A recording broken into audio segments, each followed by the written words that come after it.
Test, test, test. As we are getting set up while the live stream starts, don't know if anybody's gonna join. Give me a sec. I'm making a cup of tea, and I will be right back.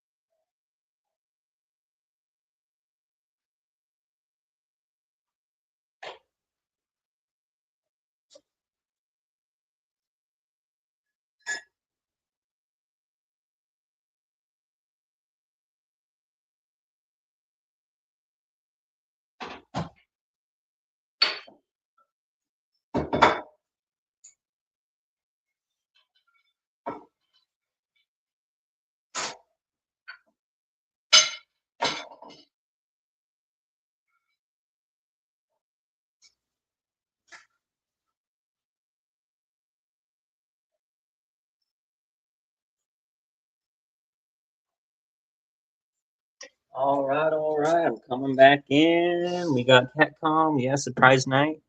Sorry, I was making a cup of tea before coming to try to settle in. Sorry, no, Jeff Rubin. I was away making a cup of tea. Can you guys hear me? Hey, Kit Kat. Hey, Jeff Rubin. Thanks for joining. Kind of a random live stream. I was expecting Thouandaire. We're hoping more or less, rather, that he would go live. But I didn't see him, and I was hanging out with Michael and Nancy's coin collecting and stacking earlier. And I thought I would just drop a live real quick. I hope I don't step on their toes. No, Thousandaire's filling a gap. Hey, Gen X Silver Stacker. Trying to get set up and situated. I can't reach the arrow to drop the link from my phone, so I gotta start up my laptop real quick. Let me actually just go vertical. There is the link if anybody wants to join. I am just kind of pulling stuff out and getting set up here. Got some giveaways from Whatnot. My very first giveaway wins. They just came in today. I was following Arizona Silver Exchange on their Whatnot stream. They were kind of doing a St. Patrick's Day special with some silver auctions and copper giveaways. So I picked up 2 copper pieces and giveaways. So I was excited. And that has come in the mail today. Some St. Patrick's Day themed copper. And free is always good. So I'm going to bring up StreamYard on the computer. Bring up Chrome. Sorry, I'm a little disorganized.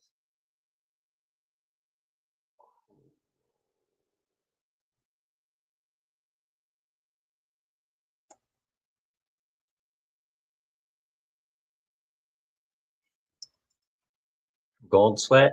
All right, I'm trying to catch up here in the chat. Oh, you got some gold today, West Texas. Well, awesome. What did you pick up? I paid off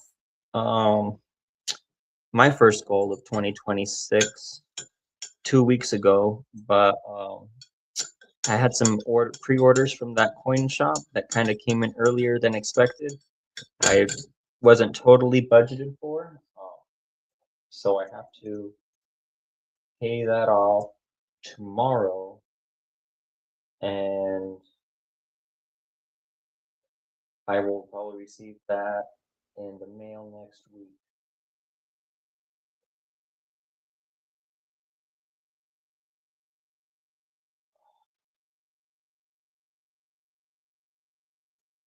I'm trying to get, a 250 Liberty. Nice. FG stacker pours. All right. Yeah, I was going to pull these out. Let me see, I got my little magnet. I do an inverted magnet slide. Like everybody will slide the silver on against the magnet. what I've done before, and I hope I don't lose my magnet doing this, is I will slide this tiny magnet across the silver, and it's small enough that it unfortunately needs to maintain contact, but let me see. There we go. That nice slow slide. Catcom has entered the studio. Give me just a second to get the computer signed in.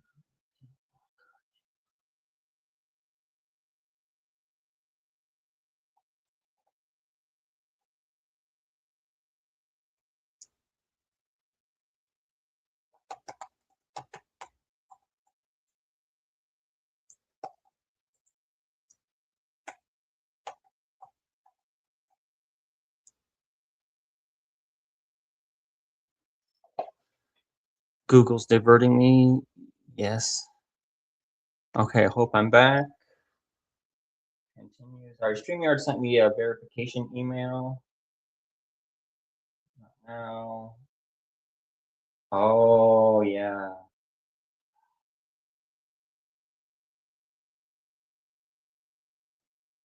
Continue Gmail. All right, I tried to stay as incognito on the web as possible, so I removed all of my passwords, address, payment, etc. from autosave, and that is why I'm having trouble logging in right now.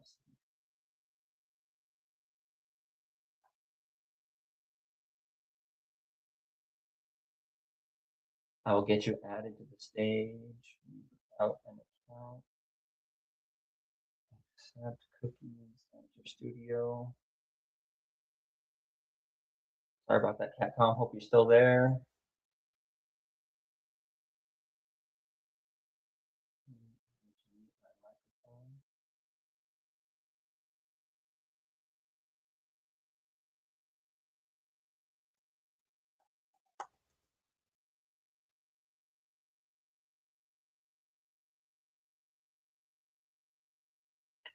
All right. Is on. Hey there, OC Omega. Hey, so you not my new profile, my friend mate. All right, see if I got everything turned up here. Hey, 49s. Nothing much going on. Random community hangout. I was kind of trying to show off my magnet slide, where I just slide the magnet across the silver. And this one's small enough that its weight doesn't pull it down. And then it just slides across. You know who made that profile? Lasted assault. I bet. Assassin Avenger. Oh, okay. I think it was Alaskan something. That was really cool. Oh, this one doesn't get as much love on the channel. I like that logo. I have made mine on Twitter with their AI. The FG pour here, this one is a brass Mortal Kombat round. I haven't shown off quite as much on the channel. Kind of wonder about antiquing this one, but I'm not too sure I like the bright brass. That's a nice. Is that a gold? Copper. Okay. The silver.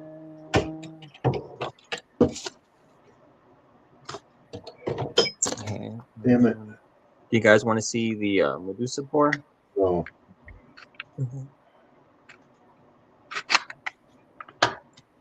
That one. Oh, here it is. There's the other FG pour. PG, the Mortal Kombat I had him do is 3.1 ounces. Anytime Kalilo mentions Pogs and Slammers, I think of this one would make a good one. But somewhere here I might have it. Might really cool. This one would make a good one. Somewhere.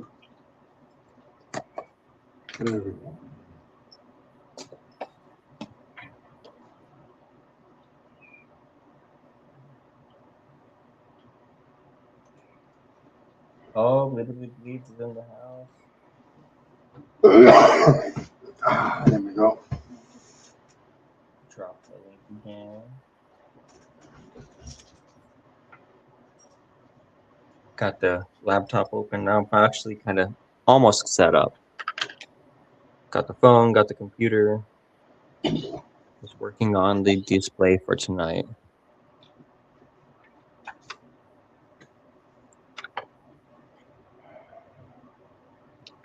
Now, see, Meg, you got quite the copper collection. I haven't Yeah. quite had a chance to look through your whole collection video yet, but man, what is it, like almost 300 ounces, you said? Like, I got my paper. I got my paper to write down. 315.7 ounces. Yeah. And 100.4 ounces of soda. And we count these. Nice. Complete my challenge on my soda.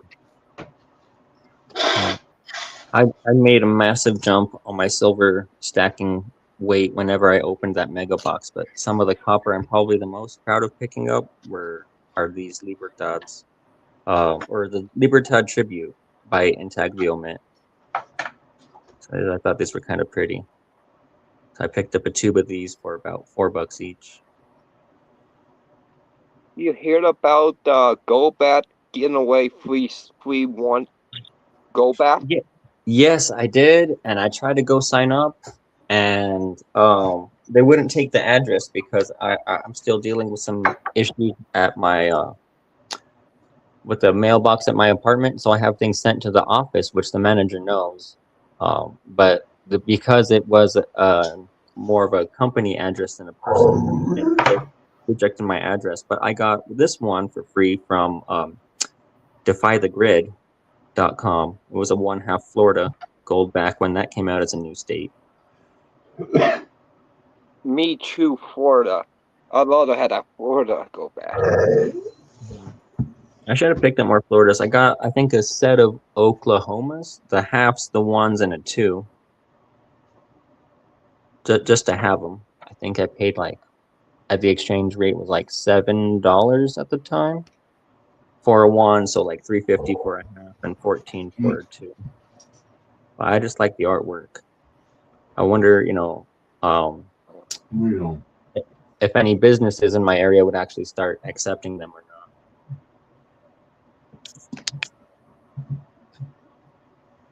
Let's see what got in there. We got one Utah Go Bat and one Urbana Go Bat. Nice. I don't have Nevada, but I've got a Utah. And You then I've got South, the 23. Yeah, and then I've got a Wyoming and South Dakota. Again, like I picked up a one just to have, and then they're from each state. Yeah. Oh. Are those only good on the states that you buy them in? No, you can spend gold back, I believe, from any state in any state. I know our state don't have them yet, so. Mm-hmm. And they don't have to be released in your state for businesses in your state to accept them. I've heard from Sound Money or Citizens for Sound Money that businesses can sign up, I think, at goldback.com as like a licensed to sign up that they'll accept gold back as payment. And the more businesses that take gold back, then they look into creating an issue for that state. In Ohio here, I haven't heard anybody say anything about them. Yeah, I picked up a set of the Arizonas, but those will come in with my next like mega box. I owe that same dealer a little bit of money that I'm gonna pay him off either tomorrow night, right after my check gets deposited, or tomorrow morning, or Friday morning, and then have him mail out everything I've picked up between probably, let me check my list, early December and now. So I picked up some high premium collectibles, Pillar Dollar tributes. I think those are from the Mexican Mint. Some little 1 gram or 3 gram silver and coins, a couple pesos, more copper, and I didn't realize how much copper I had until it's all started coming in. But I haven't. I can't get turned down with copper, man. It's just like I think they're overpriced. The rounds are all right, but man, I can't see investing in them. Yeah, I'm only picking them up just because I like them, not as an investment at all. It's just kind of like, hey, it's cool, it's nice. I mean, these I thought about sending out as gifts or maybe trying to flip, just because I don't know many people that have these particular rounds, and I don't want to like step on blue collar's toes by trying to sell the same designs or anything that he's got. By trying to sell copper. But I also thought about sending these out as gifts too, with poker chips, you know, on occasion, because I've only got the one tube of 20, and I'd like to hold on to some. But I have like a little box of copper here that a lot of this was gifts. Like these ones were gifts I received, with some silver that I purchased, and so I thought those were pretty cool. This was another gift I got with some silver. It was a copper Morgan. But then I ended up buying things like this Headless Horseman. I got one for my girlfriend because she really likes Halloween and horror movies. And I picked up one for myself as well. Just because, again, I like the design. You know, I'm not like looking to flip these or make money on them. I just picked them up because I liked them. So I thought they would be cool, you know, just to have one-offs. These I did get as gifts. Some of these copper snowflakes I meant to get before Christmas, and this one's a Santa, like descending on a town with the sled and the reindeer. I was going to give for Christmas, but that's come and gone.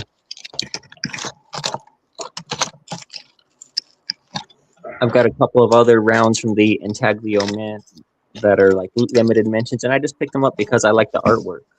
And the silver rounds were very expensive, so I got the same thing in copper. Just to have, you know. I know you go to your LCS, colorized silver rounds, they say they're retail not friendly. Yeah. But man, there's one guy I was buying a lot of silver from last year. And I mean, I was receiving packages of, I think the last one I opened was 11 ounces, but the last one before that was like 14 or 18 ounces. And then, so like I would buy up silver throughout the month and then have him mail a box at the end. That way I would save, you know, the $10 on shipping or whatever. And now he's selling some of the colored Libertads, and I see him getting bid up to $120, almost $130 for some of the ones that are limited mintage and colored like I have. Not the exact same designs, but ones I've seen offered to me for as low as like $90 in the past, which at the time still had an insane premium, but now they're still selling really well. Secondary market. I bought 10 Morgans from my LCS, $60 a piece. I was just at my coin club tonight, and I sold 5 of them for 110. So I think I'll go back to the LCS and buy some more now. Nice. Payne was offering to sell me some Morgans at Melt. I might hit him up. The only other one I'd seen was a graded NGC graded MS63, 1889 Morgan. It was offered to me for $100 shipped. And so I like the 89s just because it's my birth year, and I have a couple already that are in, you know, very fine to very good condition. This one's actually my pocket piece that I carry. So, you know, they're not slicked out or damaged, aside from where I've dropped it a couple times. It's got some rim dents. But I thought about picking that up as my first slab Morgan just because it's 100 years my senior. And it's not that far. It's pretty close to retail, but it's not that great of a deal, but it's not too expensive. And I'm wondering, like, would I regret not buying that if I let it just go? My LCS lets me go through his whole bag of Morgans. He don't check them. He just throws them in a bag, so I get to pick out what I want. So I picked out some key date Morgans, and I got rid of, and these even got unks in there too. So I'm like, hey, even if it's $60, I says I can make $40 on a Morgan. I'm all right with that. Yeah. The only one I have that's not an 89 is this 87. But I bought these when they were 35 about melt value. And then I've got other 89s I've picked up. I mean, I would buy them at 55 to 60 each, but even though their melt value is about 65. This was my very first Morgan. It's an 89, P, and it's in pretty nice condition. Then I finally got an 89O. So if I can find an 89S for a decent price, I'd probably pick it up. But I think I paid like $50 for this one at the time. But I mean, I've only got, what is that, 5, 6 Morgans and then just one peace dollar. So And I just got my first row filled up. I'm gonna go buy more. yeah. I can get a $40-$50 profit on them, and he lets me sit there and pick through the whole bag, so I'm cool with that. Oh yeah. If I could pick through the whole bag, I don't really know it. I mean, I would probably look up key dates and years to first what to look for and possibly flip. But my first would be like the birth years of my brothers, myself, and then like any like O and S mint marks. But like I said, I don't know enough to just dive in right now. If somebody said, "Here's a bag of Morgans," pick out some you want, and they're what, 50 each? You said, or 55? Well, the one time it was 55, and then it was 60. So. Oh, okay. Yeah, that's still $5 below melt. So I mean, I would Oh take yeah. that. Well, that's the thing. I know all the dates and that. So, I mean, I got a couple more. I found a 1901S, 89S, or 99S. I was teasing them because I was going through them, and I go, "Oh, look, another Carson City," and hear him turn his head. I go, just kidding." Yeah. I don't think I'd ever get an 89 Carson City. Just there's close to $1,000 now for anything that's even in like a good or even details. I had to. I sold some gold to buy a Carson 89 certified. So I got an 89 Carson City and certified in 35.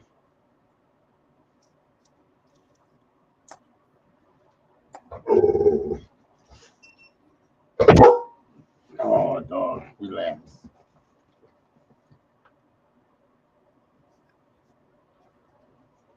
So.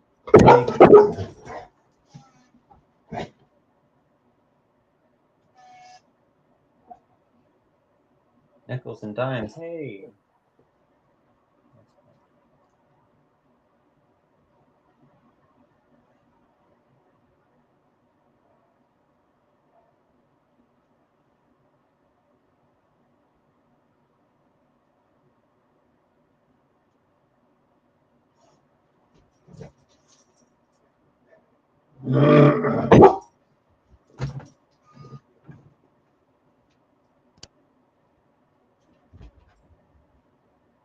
Are you going? Huh?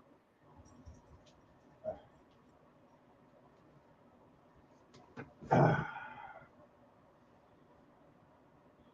wondering if that coin is worth grading. Probably not.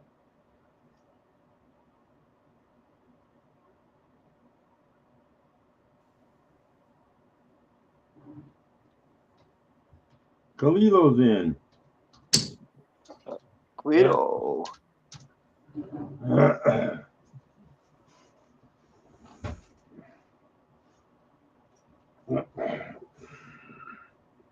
Yeah, I've got the like turn and got my desk here and then my computer here. So I'm like, I got no space here. My little profile because I don't have a camera stand, and then my little display with a tiny, I think it's like a jewelry box someone had that's like felt Oh, your lined wood. go back.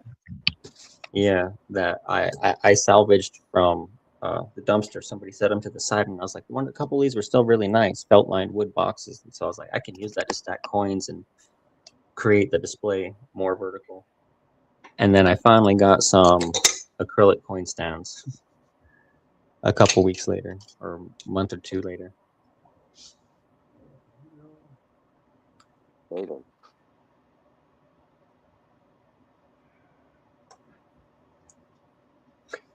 Oh, I mean, I've been buying, but it's weird to say again, like I've been paying off pre-orders, so I haven't taken possession of anything that I've purchased, since probably mid-February. Um, the last thing I purchased was some gold-plated Constitutional. I got at about 50, I think it came out to $55 face value, per face value. And altogether, I got 4 Walking Liberty halves and 2 Mercury dimes that are 24 karat gold plated. And I picked those up around the 5th of February. I still haven't even made a video showing my February pickups. I got a MS-70 New Mexico State quarter proof, just to have, again, kind of sentiment. I got that for like $24.50 on eBay. And then I picked up 2 sterling silver chains. And I've kind of shown those off a little bit in shorts. This one's 29 grams, 24 inches long, 6 millimeters wide. And I got this for $54 before tax and shipping.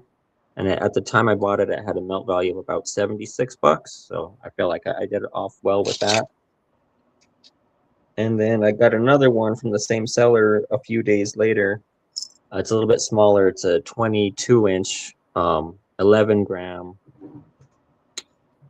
5 millimeter. And this one I paid over melt value for. It's worth only about $30 on the day I bought it, and I picked it up for $40.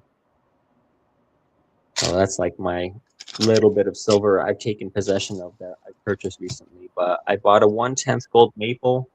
I paid off, and that'll be shipped out to me early next week or over the weekend. And more silver from the guy I bought the mega box from, and that was the list I kind of showed earlier. Was what was left of everything I hadn't checked off. I mean, it was 6 months of orders, and these were the first I ordered, but they in July, but they didn't come in until October. I got some Libertads. I've been waiting already a month and a half. Dang. Wow. There was one that I ordered, and it was stuck in Oklahoma City for 23 days. Like, it took 4 weeks in the mail to get to me. Like, I was even contacting the seller, like, hey, can you file a lost mail report? Because I don't have a USPS account to do it, even though I've been to the post office twice. So you got a tracking number? I did, and I would check it like every day or every other day or twice a day. Like, come on, it's got to move. It just I didn't even need to go to the city. But that one I paid $98 for, and that's this one here, the Lover tab. I bought 3 for $85. They've been trying to get me to cancel the order. I'm like, fuck no. Yeah, and me too. Yeah, the last ones I picked up, Khalila was like, how did you do that? Because I think I paid $45 an ounce. Wrong packing slip. I had all my receipts out here. Yeah. So I got seen on one of the bullion companies. They go, we're having a sale. They're selling a monster box of Eagles for $45,900. Damn. And I remember when it broke like 30,000, but I was still just like, I couldn't, unimaginable. I mean, that's like, me in a 10-ounce bar, I felt kind of weird when I was buying silver at 30 to 35 an ounce, because I would buy 10 ounces at a time, but I wouldn't buy a 10-ounce bar. And I was like, why? What stopped me from doing it? And eventually I picked up a 5. And I got this one. Spot was like 48 or 49 an ounce. So I got it for just under $200. Probably last September. I paid for it, and then I finally opened it up at the end of February. I'm still trying to buy a quarter of platinum, but everybody wants like $700 for it. After hearing Thouandaire talk about platinum, I had seen somebody selling and palladium. I came across, of course I didn't buy it. I mean, I don't have the money for a 1 ounce, but they had a 1 ounce palladium maple in the vinyl sleeve that they were selling for close to spot. And then at some other time, I thought about buying it, but I didn't jump. They had a 1/10 ounce platinum for I think $200 or something like that. It was just above melt value right before platinum took off above 2,000.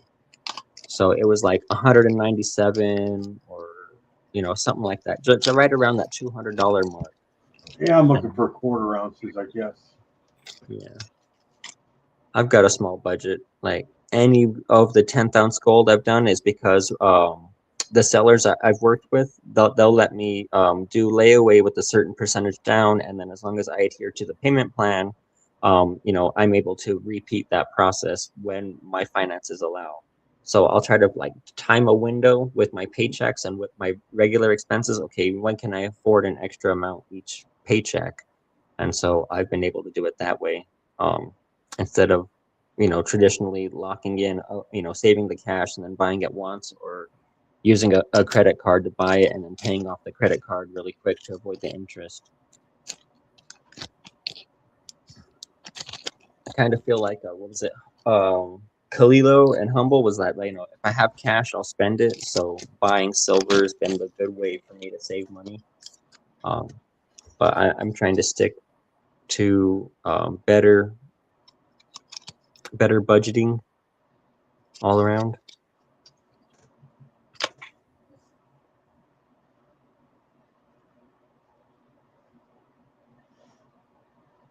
You got a quarter ounce platinum? I would be happy to. For saving silver, yeah. I remember when silver was breaking over 100 and it was rallying all crazy. I mean, I hadn't opened my mega box yet, so that was 40 ounces less. But what I tripped out when I realized that the silver I owned had more monetary value than the wages I earned in the entire year working.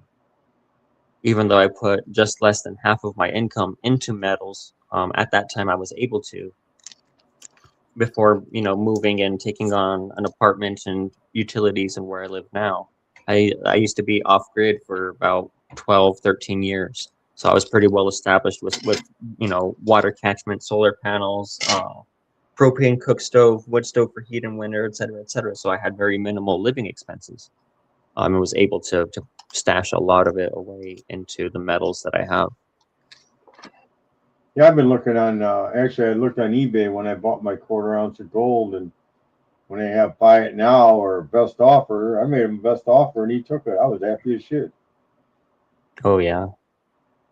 I got a quarter ounce of gold. It's on my table there, and I paid, I think, $12.50 for it. Awesome. I would have bought two, but I only could afford one at the moment, but I can afford another one now.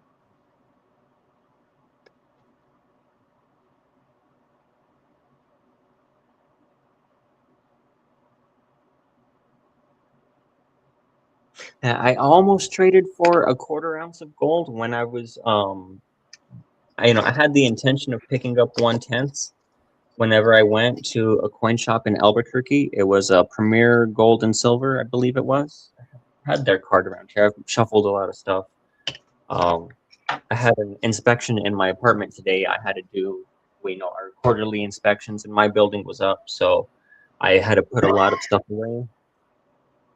I don't have it all out, but they had quarter ounce. I might have been Royal Australian Mint Year of the Rooster coins. I didn't recognize them as Perth Mint coins, but I wasn't totally in love with the design, and maybe I should have picked it up because being unattached, it would be more liquid. I wouldn't, be afraid of selling it at all. But I ended up getting 2 1/10 Monarch Precious Metals with the crane on it. Oh, I'm missing a light. Let me come back here. All right, I was almost wondering why the shadows were so bad. I had to turn on the overhead light.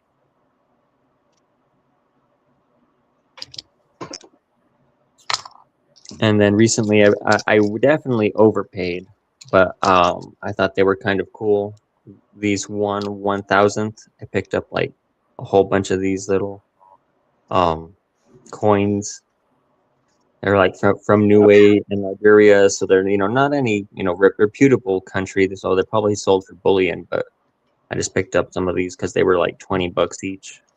Little fractional gold coins. Where's the other designs? There's Dia de los Muertos sombrero, and these all came in like a little assay card. I just took them out to put them in the poucho temporarily, just to kind of feel like I had more gold than I do with all the pieces. Actually, I have a bunch of 1/10,000 American Eagles, but they're all graded. I bought those quite a few years back, and I said, "Man, it is what it is." They were paying like $179 for them back a few years. Mm-hmm. I think somebody was saying they just got a Dos Peso. I forgot who already. My short-term memory kind of sucks, but a Dos Peso for $2.45 recently, and that's the price I picked up this one for mid-January with I think it had a $20 premium on it. And one of the guys I buy from, he had one, but again, it had about a $20 premium, so I was hoping to pick it up closer to melt. But I don't have any Eagles, but I've got a couple different rounds and some other coins. Like this one's made by Scottsdale Mint for Samoa, and it's just a Year of the Dragon. And I have got a Perth Kangaroo. I bought a Maple. I haven't been too into the either Silver Eagles or Gold Eagles. I don't really know why. Not excited about them. And I don't have my tube here. Like I have a 2021 Type 1 and Type 2, and then I've got I think 4 other random years and one 1989 because the birth year. But I just felt for with the premiums being as high as they were, I could diversify my stack with other sovereign coins and different rounds that I enjoyed more for less dollar per ounce. Even though the sellback is lower with the run up in silver, I've definitely made out like a bandit.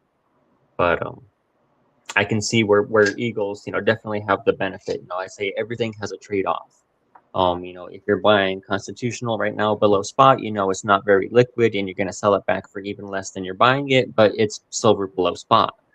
The pendulum will swing the other way. It'll get melted. Refinings will catch up. Markets might stabilize, and then it might be in high demand as fractional silver when it reaches, upwards of $150 an ounce. And people are starting to buy half ounce and quarter ounce rounds, but wanting to avoid the premiums, try to turn to constitutional. And then those ones return for, like the half dollars and quarters and dimes.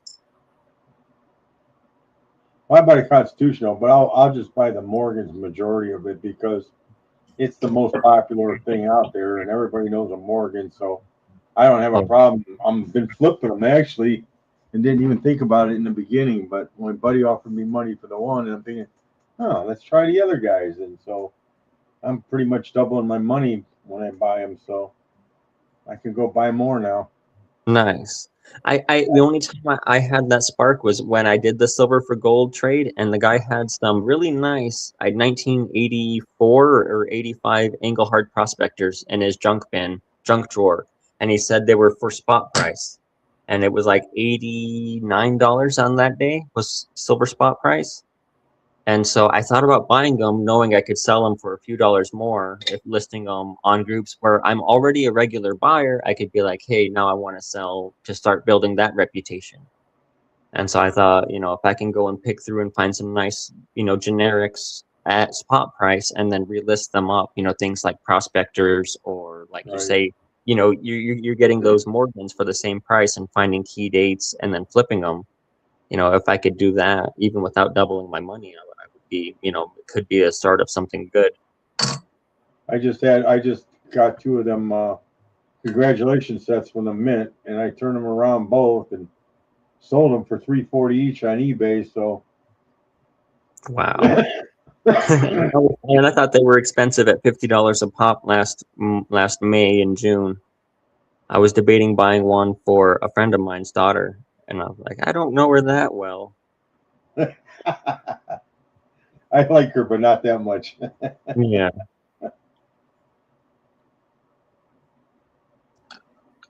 Carrillo, Daydreamers in the house. I'm waiting for that new enhanced silver dollar to come out. the Eagle, but that's not until April. I know I got the 2013, and that looks great, so I figure I'm gonna buy one when they come out in April. Nice. Yeah. Somebody, oh, it was Mushroom Biscuits. He sent me a picture of the new dime, and I thought that was pretty cool. What do you dime look like? The new dime's great. It's a shame it's so small. You think they would put that on a quarter or something. Yeah. You go on the U.S. Mint, you'd be surprised what people are paying for those.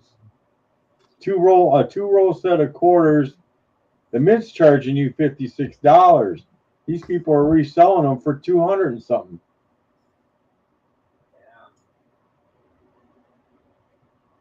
Holy cow. Yeah, 84. It's just the S and the Carson City that are worth money, unless you get a high grade in the Philadelphia.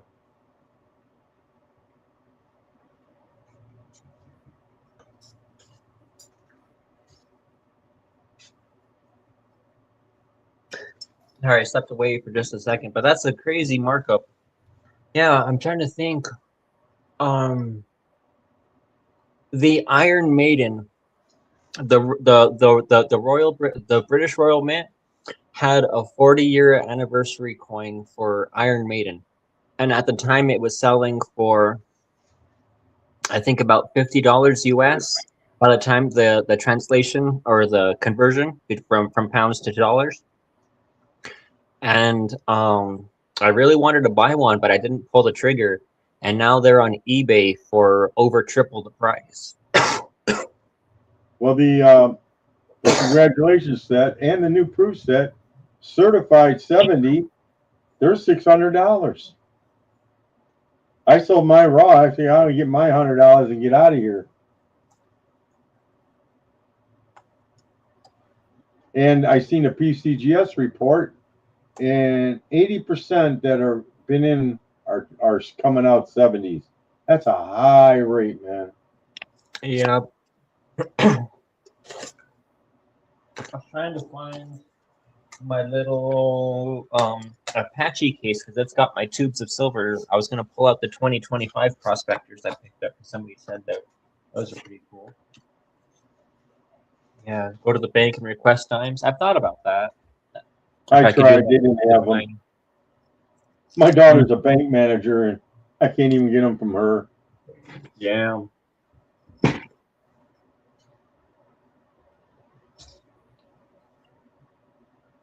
Yeah, my LCS has got bars and oddball rounds, and he was just selling them for spot. But I got enough bars. I got 2 tubes of them Buffalo rounds sitting in my safe, and I figured I'm waiting for a trade for silver for gold again.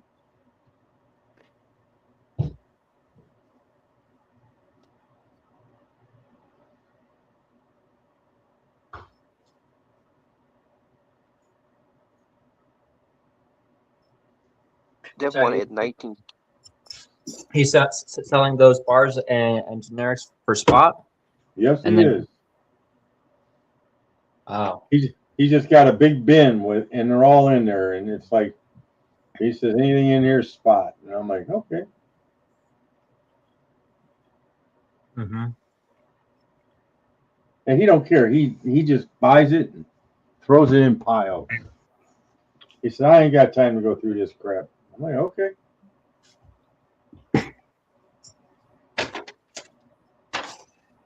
I think that's really cool because it gives you and other customers a chance to pick through whatever you want or to find those cool items. He had silver eagles in the capsule in that same box, and I got them for spot, which was like $80 at the time. I was laughing. I was like, hey, you know, he goes, hey, anything in the box? I'm like, okay. I'm looking through for some more eagles in there, but I got 2 of them. Awesome. Yeah. The closest, I guess, coin shop to me is a jewelry shop, and it's probably preferred to call or text ahead an appointment, know that you're going to come. But he's open during the hours that I work, and so it's inconvenient for me to visit him. So as well as I don't know, I haven't bought anything from him. I sold 3 of the Philharmonics when I was first buying silver, just because I kind of overbought in between paychecks and kind of left myself in a pinch for a little bit of gas and grocery money. So I only needed like $100 to get through, and I sold 3 ounces. Um, but he was telling me, he would, beat online dealers by a couple dollars, and he might even sell them to me without sales tax. He was like, no tax, no shipping. And I was like, oh, that's cool. Yeah. Yeah. My state has, at least in my locality, I think the state sales tax is like 7%, or gross receipts tax is what they call it. But their local and county tax can add on to that as well. And so locally, I'm paying 9.12% or something like that on anything that isn't groceries. So if you go to the hardware store and buy lumber and a box of screws, there's 9% tax on that. If you go to Walmart and you buy cleaning supplies and a computer, there's tax on that. But if you go and you buy ground beef, chicken, vegetables, there's no tax. But if you go to a restaurant, there's tax on that because it's prepared food and groceries. And so even though there's no specific bullion tax, ordering from like eBay, Atmex, SD Bullion, etc., they'll collect that gross receipts tax automatically. And so that adds on to that. And so one way I've skirted that is by doing peer-to-peer sales. And, even though I have purchased from some coin shops, they're in states that don't charge sales tax. And so some are more picky about it than others. Like I got a sticker pack from Minnow Coin and Bullion, but I saw on their website, because of the sales tax ordeal, they don't even sell to New Mexico because they're a licensed business. Yeah. And so going peer-to-peer across state lines, I don't have to worry about that because there's no licensed business. I think, I don't know, I'm not sure how that all works. I'm not their accountant. I know I'm just their customer. Yeah, we don't have nothing like that in Ohio. Yeah. And so I think, some states don't have sales tax. Unfortunately, New Mexico does. And it irks me because we have an excess every year. There's so much revenue generated from oil and natural gas in industries. My county has a lodger's tax because of all the tourism, the high property taxes because it's a ski resort area. And so there's all these different revenue streams that the county has going. And we're already a very poor state with little economic opportunity. And the fact that, I'm losing, 30% of my income to income tax, federally, state, and sales tax. And just those 3 alone is really disheartening. Yeah, I'm retired, so I got the time. I can go in my LCS in the morning, and he ain't that busy, and so he don't care. And oh, did somebody jump in on stage? Sorry, LBS. I am so sorry. I did not see that. Are you there with us? Liberty? Oh gosh, no problem at all. I just hopped in here. Thank you very much for having me up, Serpents. Appreciate it. Yeah, of course. I'm kind of just, I don't know, filling space because Thouandaire Radio didn't have a live stream, so I just kind of holding a hangout, impromptu, random talk, show and tell, or just hang out and talk, shoot the breeze. Absolutely, man. Why not? Good to see you, Catcom, and hello, Omega. Hi. How you doing? Good, real good, you guys. Yeah. Omega has been pumping it out lately, man. Oh yeah, definitely. And I don't know if you got in the big knife trend, LBS. I don't remember. I know a lot of people talked about OC Omega's knives, but I pulled one out of storage that a friend of mine gave me for my birthday. This one was kind of a big, I think it's a full tang Bowie. But what's interesting to me, and it's kind of dirty and dusty, it's been used definitely as a tool, not as a weapon. But it's got this non-reflective textured black coating on the blade, and then it's got that shiny sharpened edge. And it's probably like a 10-inch, 11-inch blade with a nice over-molded handle, finger guard, and then the lanyard loop. Yeah, that looks more like a military knife than a Bowie. I don't know. Yeah. I have a K-bar. It's got a Tonto. It's got the black on that, and the K-bar is like the this one. military. Yeah, and then it's not got that like What? texture that breaks up the light, so it's not reflective. It's not going to give you away in the shadows. Yeah, right. You're all injured out. Oh, look at that. Oh, see, Omega's got his now too. I should go get mine. I bought $80 for it. That's Nice. a good deal.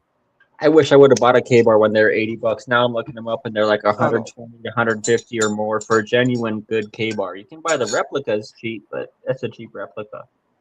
I bought mine probably had to be at least 10, 12 years ago. And yeah, I think it was like $70, $80. And yeah, the thing is awesome, man. I love it. It's got that Kydex sheath and yeah, you tie it around your leg. And Mm-hmm. Yeah.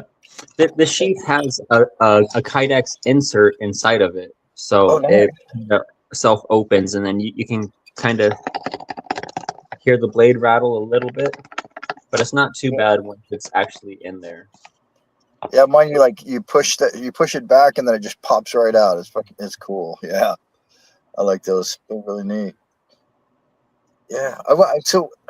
First I wanted to say while I'm up here with you guys, Catcom, thank you for your support to my channel, man. All of to the communities here.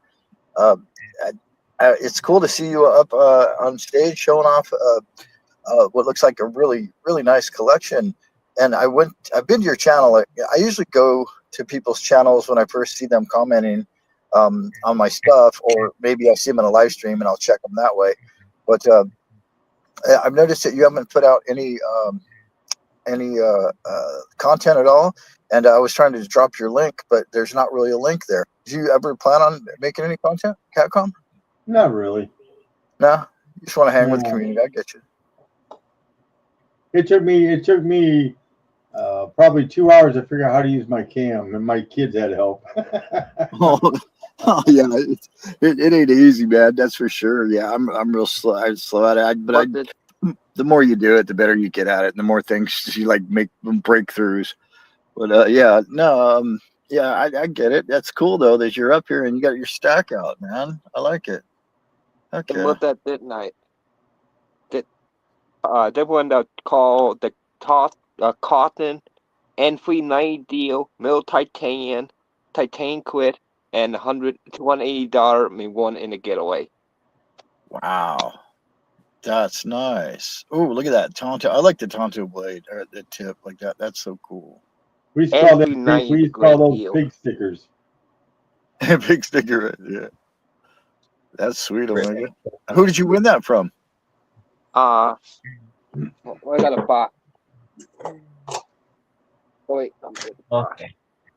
I found the box. Oh, nice. Right on. Two. That's really cool. But I think you guys were talking about Libertads just a few minutes ago before I came up, and you said that you had to pay like lots of taxes. That's when you're buying them from Mexico? I didn't quite understand. My state, New Mexico, has a gross receipts tax on goods and most services. Everything pretty much except for groceries. So if you're going to buy anything from the hardware store, from Walmart, from, online, Amazon, eBay, whatever website, they'll collect because they have to pay it to New Mexico, the gross receipts tax. Now, buying online saves a little bit of percentage because you're only paying the state level tax and not the full, most of the time, not the full local and county sales tax on top of it. But sometimes it's the same price all the way across. And that, at least locally for me, adds like 9.1% onto all my purchases. Wow. Wow, that's tough. Oh my gosh. Holy crap. That's a lot of extra to pay on it. Like right here, on your metal. Yeah, there's one dime I bought, gold plated mercury dime, $9.50, $1.25 shipping, sales tax, eBay collected 99 cents, total $11.74. You do like I do. I had a brother-in-law lived in Texas. I would have him buy it, send it to me. I was just thinking that you need like an out-of-stater. Yeah, but like peer to peer, this guy let me cover my thing. Illuminated metals. He sold. I bought the lover tab from. So right there, $98, 6 for shipping, total 104, no tax. And I paid him over Venmo. So like that peer-to-peer sale, I do all right. Here's another one. The 8 reales I bought for 94, 6 for shipping, 100 total even. You know, but if I Walmart receipt or anything, it actually lists the full percentage out to 3 decimal points. It's like 9.127% or something like that. That's steep, and yeah, dang. Yep. And so let me cover. Yeah, like this one here. The chain I bought for $54, and then there's $5.30 for shipping, and then $5.44 for sales tax. And so altogether $64.74. You know, and its melt value on the day I bought it was $76. So I still got that one below melt. But the other one came up to $48.80 or something like that, or $47.75. Just under $50 with a melt value of 30. So like it, you know, the tax adds a bit, and so that's why I typically avoid eBay. And so like, you know, this guy here in Colorado I was buying from, I was listing out the dollar amount for everything I purchased and then the date that the items came in. And so this was kind of like my little inventory list of the mega box. So there's the Libertads, the 7 Deadly Sins, my Perth Mint, gold backs, etc., and then everything that I have coming. I'm gonna pay them off tomorrow or the day after, and then have them mail out my pillar tributes. Those are really nice proofs from the Banco de Mexico, I think, or the Mexican Mint, the Casa de Moneda. Wow. CIT Mint, 2-ounce ultra high relief antique columnario tribute. Some 3-gram gold gilded Libertad tributes. More intaglio mint Libertads. I got one of those Sicily copper barbell sets just to be like, I'm pumping copper. Copper's the new silver. Get it, you know. Kind of joking with everybody. You know, a 5-ounce copper peacock to give to my girlfriend. A silver Libertad 5-gram foil note.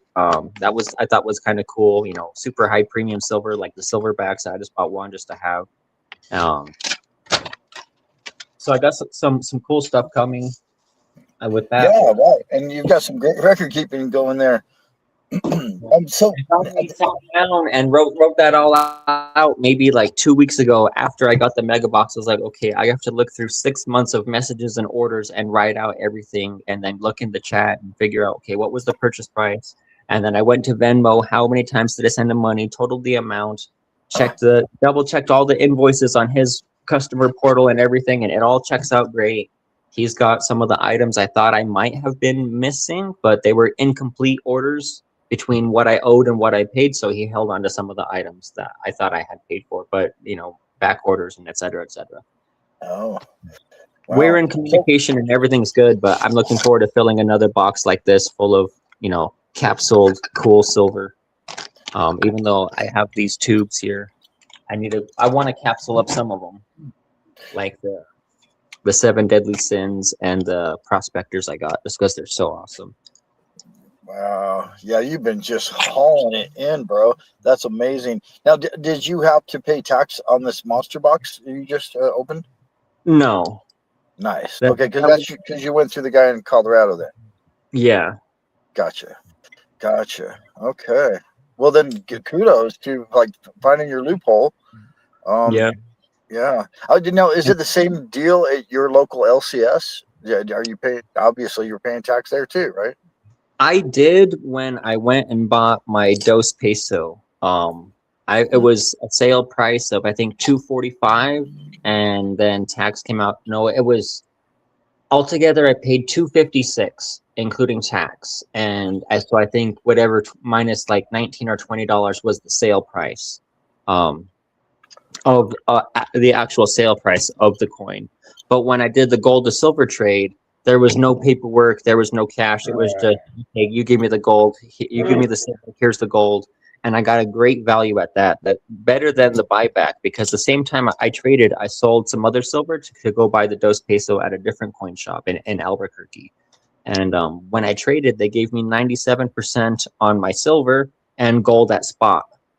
So I only lost 3% on the trade. Instead of like a low buyback price and then a high premium on the gold, he actually upped the buyback on the silver and dropped the premium. Because are you tight with your LCS? Like, hey, if you don't need paperwork, I don't either. no, Yeah, right? that one was Premier Gold and Silver in Albuquerque, and that's like a 3-hour drive from me. Oh yeah, this one. I found that card. And so it would be a rare occasion when I go in to visit them. And like I was calling them, Albuquerque Coins, Crown Jewel and Coins, and a couple of other stores trying to figure out who had the best deal on a gold to silver trade. And they told me that 97% of silver for gold at spot. And I said, awesome, I'm coming to you. I'm on my way, right? That's cool that you got a straight across deal. That's awesome, man. And it looks like Pang just rolled in. How's it going there, Pang? Good to see you, buddy. Drop the link in the chat again. Sorry, I haven't been keeping up with the chat very much. Oh no, you're talking. You're telling us a story. How do you keep up with the chat while you're explaining something? No, I feel for you, bro. Don't even worry about that. Just do your best as you can, and you'll get better at it and get more multitasking as you go, man. You're doing awesome. Yeah. Maybe I'll figure out a way to have my computer right beside me instead of behind me, so I don't have to turn away from my phone to type and read the chat, because the Windows is so small on the phone, I can't read everything. Yeah, I went to 2 phones, so I'd do it, man. Yeah. Yeah, it's nice to have a second device, anything, a laptop or a tablet or whatever, just to be able to like read the chat and make it big and all that. Mm-hmm. I got a tabletop computer, and my son suggested I get the camera. He says, your arms aren't that steady no more, Dad. Get the camera.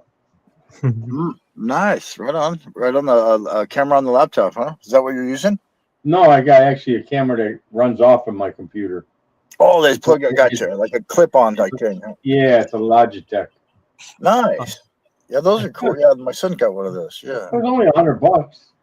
Wow, that's not bad. No. He showed us a gift. That's awesome. Yeah. And even some of the new digital cameras, they can either Wi-Fi connect directly, or you can USB tether them to a computer to use as like your camera for live streaming, I think. Yeah, I bet. Wireless, I'm sure it works, but there's got to be a teeny bit of latency, and that's probably not the biggest problem. But just like staying connected, hardwired to me is always the best, I think. That's what I got.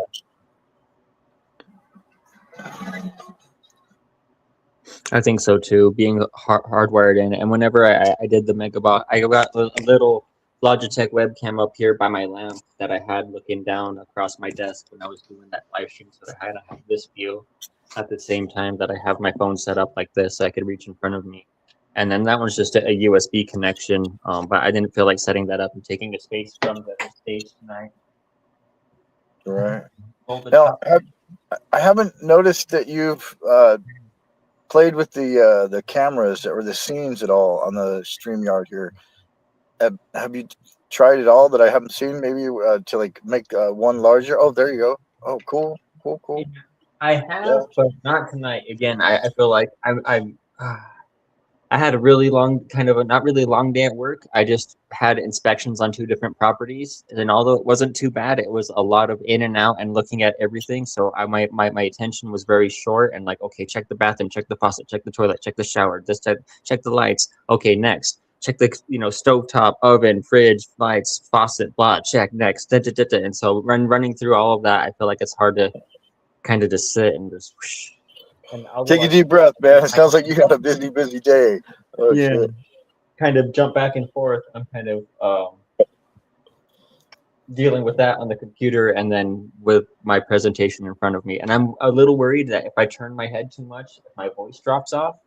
Because I've heard that in some of my other live streams, like when I reached away from my phone, because the mic's on one side and I'm turning away from it. Yeah, if you just move your head a little bit, it'll change the sound big time. It's weird. Yeah. Yeah. I had like a piece of Scotch tape, like holding my phone to. Before I had a tripod, I used a cardboard poster tube that I would tape to the side of the freezer. That I would do like one of those chest freezers I have, and that's where I had my set. And actually, the tape. I was like, how come the sound it's not catching my voice? Because I had tape over the freaking microphone.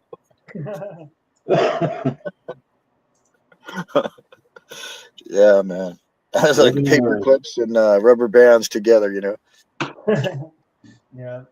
When I first started making videos, let me move my tea out of the way.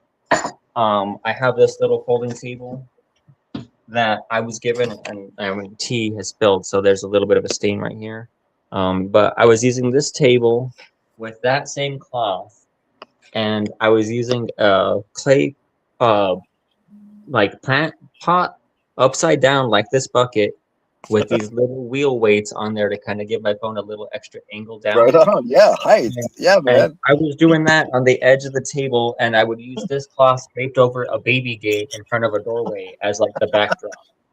And so when I finally got into my apartment, I was like, I have a corner and I got a desk, and then I'm using the same table to just, instead of having my phone set up really close like it was in the beginning at the edge of the table, now I'm bringing it back and trying to get more in screen. But now I'm having to reach all the way in front of me to get to the very back. Right. That's funny. You got the baby gate. It's like behind the scenes, man. Here we go. Cool. That's fun. Yeah, I've got a very humble setup. I kept the cloth tacked up to the wall just to kind of keep the presentation original, because I used to use that just to kind of hide the table. I was like, okay, and then it was just kind of like Dubsy, how he started with that Navajo blanket, and then he's kind of kept it just to have the consistent theme, and Kalilo with his bamboo bag. Yeah, no, it works very well to have something that people can identify with too. So they're just scrolling by and they see that it catches their eye, and that like brings them back to you. They might watch, So yeah, that's powerful. Yeah. I can say it's definitely how I noticed a lot of people in the chat is their image more than their name. Like if I see you, Littlefoot, Payne, Kalilo, I'm trying to think, I'll recognize your logo. And sometimes when I'm looking for comments, I won't read the names. I'll look for the picture of who I'm looking for to respond to, and then I'll scroll up and I'll see the picture and find the comment, and then I'll respond in the chat.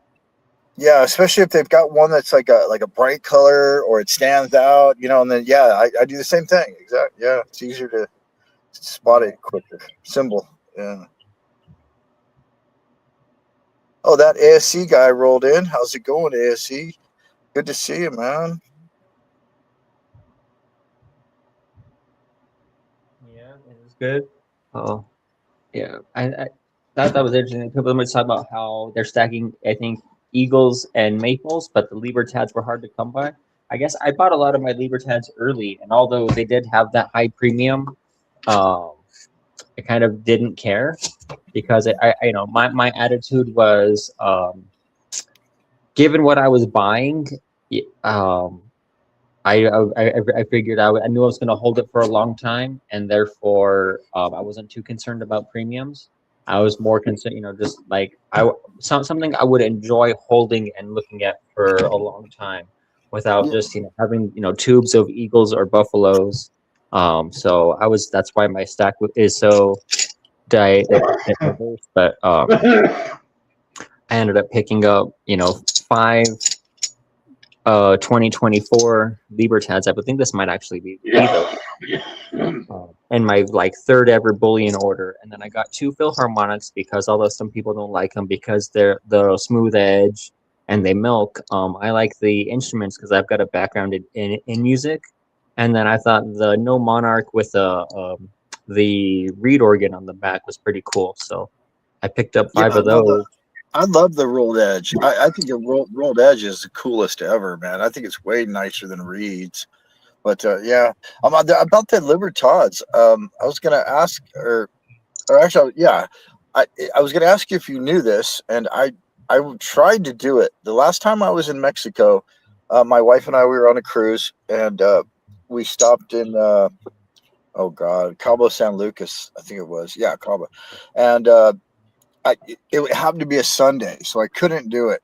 But I heard that you can actually buy Libertads from the bank in Mexico. If you're a citizen, though. Oh, you gotta be a citizen? I believe so. I think so. I'll have to ask my dad. That's unfortunately his travels to Juarez are kind of the reason why my parents divorced. But he still frequently travels back and forth across the border to visit his either girlfriend or wife. I don't know if they married, if he remarried after my mom. But he's good friends and family with citizens. And so I'll have to ask him because I know he has a little bit of silver, but I know he's not a stacker. He just has a couple of Eagles and Littleton coin packages he picked up.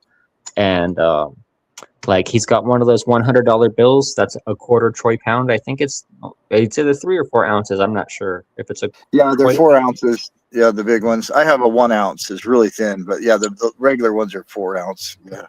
Yeah. And in the box with the it's from, I think it's one of those heritage auctions or something, as it's registered or whatever as authentic with et cetera, et cetera. But if you could get those Libertads in Mexico, and I think you can bring like a roll back without paying duties or yeah. Import. Okay, gotcha. Wow, that sounds like the hookup. Yeah, maybe. Even if I could have them like bring me back some silver pesos, I'd be happy because I'm starting to like the Omegas. You've got some of those un peso, and I almost thought about picking up some more. Somebody, I think they had 9 of them for $40 or something. I don't remember. How much silver does this one contain? They're 10% silver. They're 10%. Yeah. And they're 18 grams, so it's 1.8 grams of silver in each of those pesos. Oh, they're only 10% in it. Yeah, they're only 10%. Wow. Silver. And 90% copper, right? I think so. But the old ones, like I've got one here that's what is it, a 1940, the Cap and Ray un peso. That's the same size. But these ones are 72% silver, and so they're like I think like 0.38 ounces or something. Oh, I'm still looking for a 50. Can you make your screen larger and shrink Omega? Yeah, I want to see those better, man. My eyes are bad, and I'm looking on a tiny little phone. All right, so let me go. So, and where is my Scoot? There it is. All right, so I got some of those, the same one that he's got, the BU. I think they made from 57 to 63 maybe. And so these are, just un peso. And those are 990? These are 10% silver. Oh, only 10. Oh my gosh. Oh. Yeah. No, mine is so what's the rest of it? Is it like a copper core or what? I don't understand. How do they? They're so shiny. Yeah. That's and like then these you plated it. Yeah. And I'm not sure if these ones are plated or not, or if they were just BU. I got them in the flips, so I just kind of left them in there.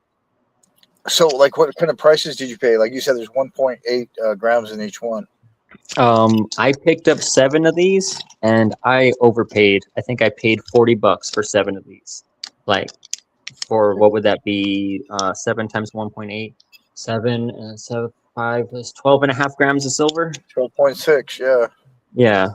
I was off a decimal point, but quick. 40. So yeah, that's about 120 an ounce then. Yeah, but yeah. Where is But it? still. I don't know if it might be in here. I got this one here, 1968 Olympic 25 peso undermelt from the same seller. I think I got this one for like $30. And so he was like, "Hey, I have these un pesos if you want," and he had them for 45. And I said, "Can you, lower? What kind of deal can you make?" He said, "The 40 was the lowest you could go." And I was like, "Well, just add them in there, just to have them." And then so I got this one below melt, and then I got those ones way over melt. Yeah, so it kind of evens out. Yeah. Yeah, That's a nice one. That was an Olympic. What year is that? 1968. Oh, okay. Yeah. You could double your money if you sell it to Kalilo. Oh, Yep. I almost. Why is that? And then I got these ones at Melt. These are 0.835 and they're 10 gram in weight. These are Spanish pesetas. These are only 2 pesetas though, whatever that unit is. Those are way cool. I love the crest and wow. Yeah, this one has more detail, but it's a little bit harder to see. I don't know. The dirt kind of makes it pop. It gives it contrast. What does that say? Pestas? What's the denomination? 2 pesetas. 2 pesetas. Oh, pesetas. Okay. Oh, like little pesos or something, maybe. I don't know. I think so.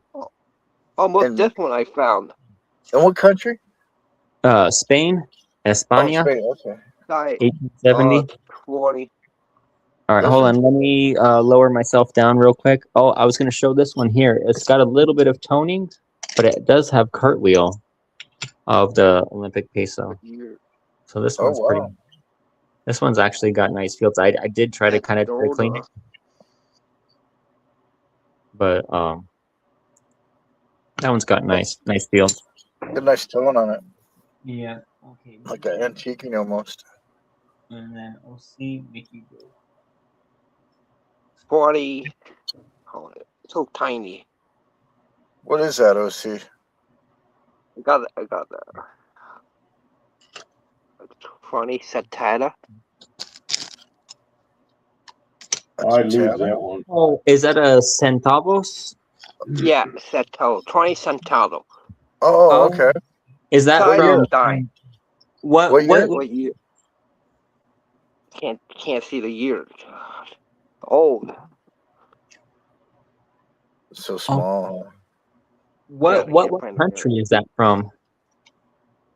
Gotta be Mexico. Mexico, yeah, Centavo, yeah. It's different. I have one that is from Chile. Oh, nice. I lived in Chile for a while. But it's not silver. I think I bought it for like $2 or $3 on Whatnot. Oh, right on. Yeah. And it's got a vulture on it instead of any sort of eagle. It's a 1924. Cool. Huh. So yeah, if that's an older 20 centavo, it's probably silver, I would imagine. But because all the countries had silver up until the 60s. I think 64 was the United States stopped, and some countries they won a few more years. Yeah, and I think that might be the Numista listing KM 167.1. I actually haven't looked this one up, but it's República de Chile, and it's got the vulture on top of a rock. Nice. And then it kind of has the same reverse as the Mexican peso, 20 centavos. So that's definitely got silver in it. Yeah, I think the S might be Santiago, which is the capital of Chile. Like, I stayed in Santiago for a couple weeks. I think mine got an error. I can't see the date on it.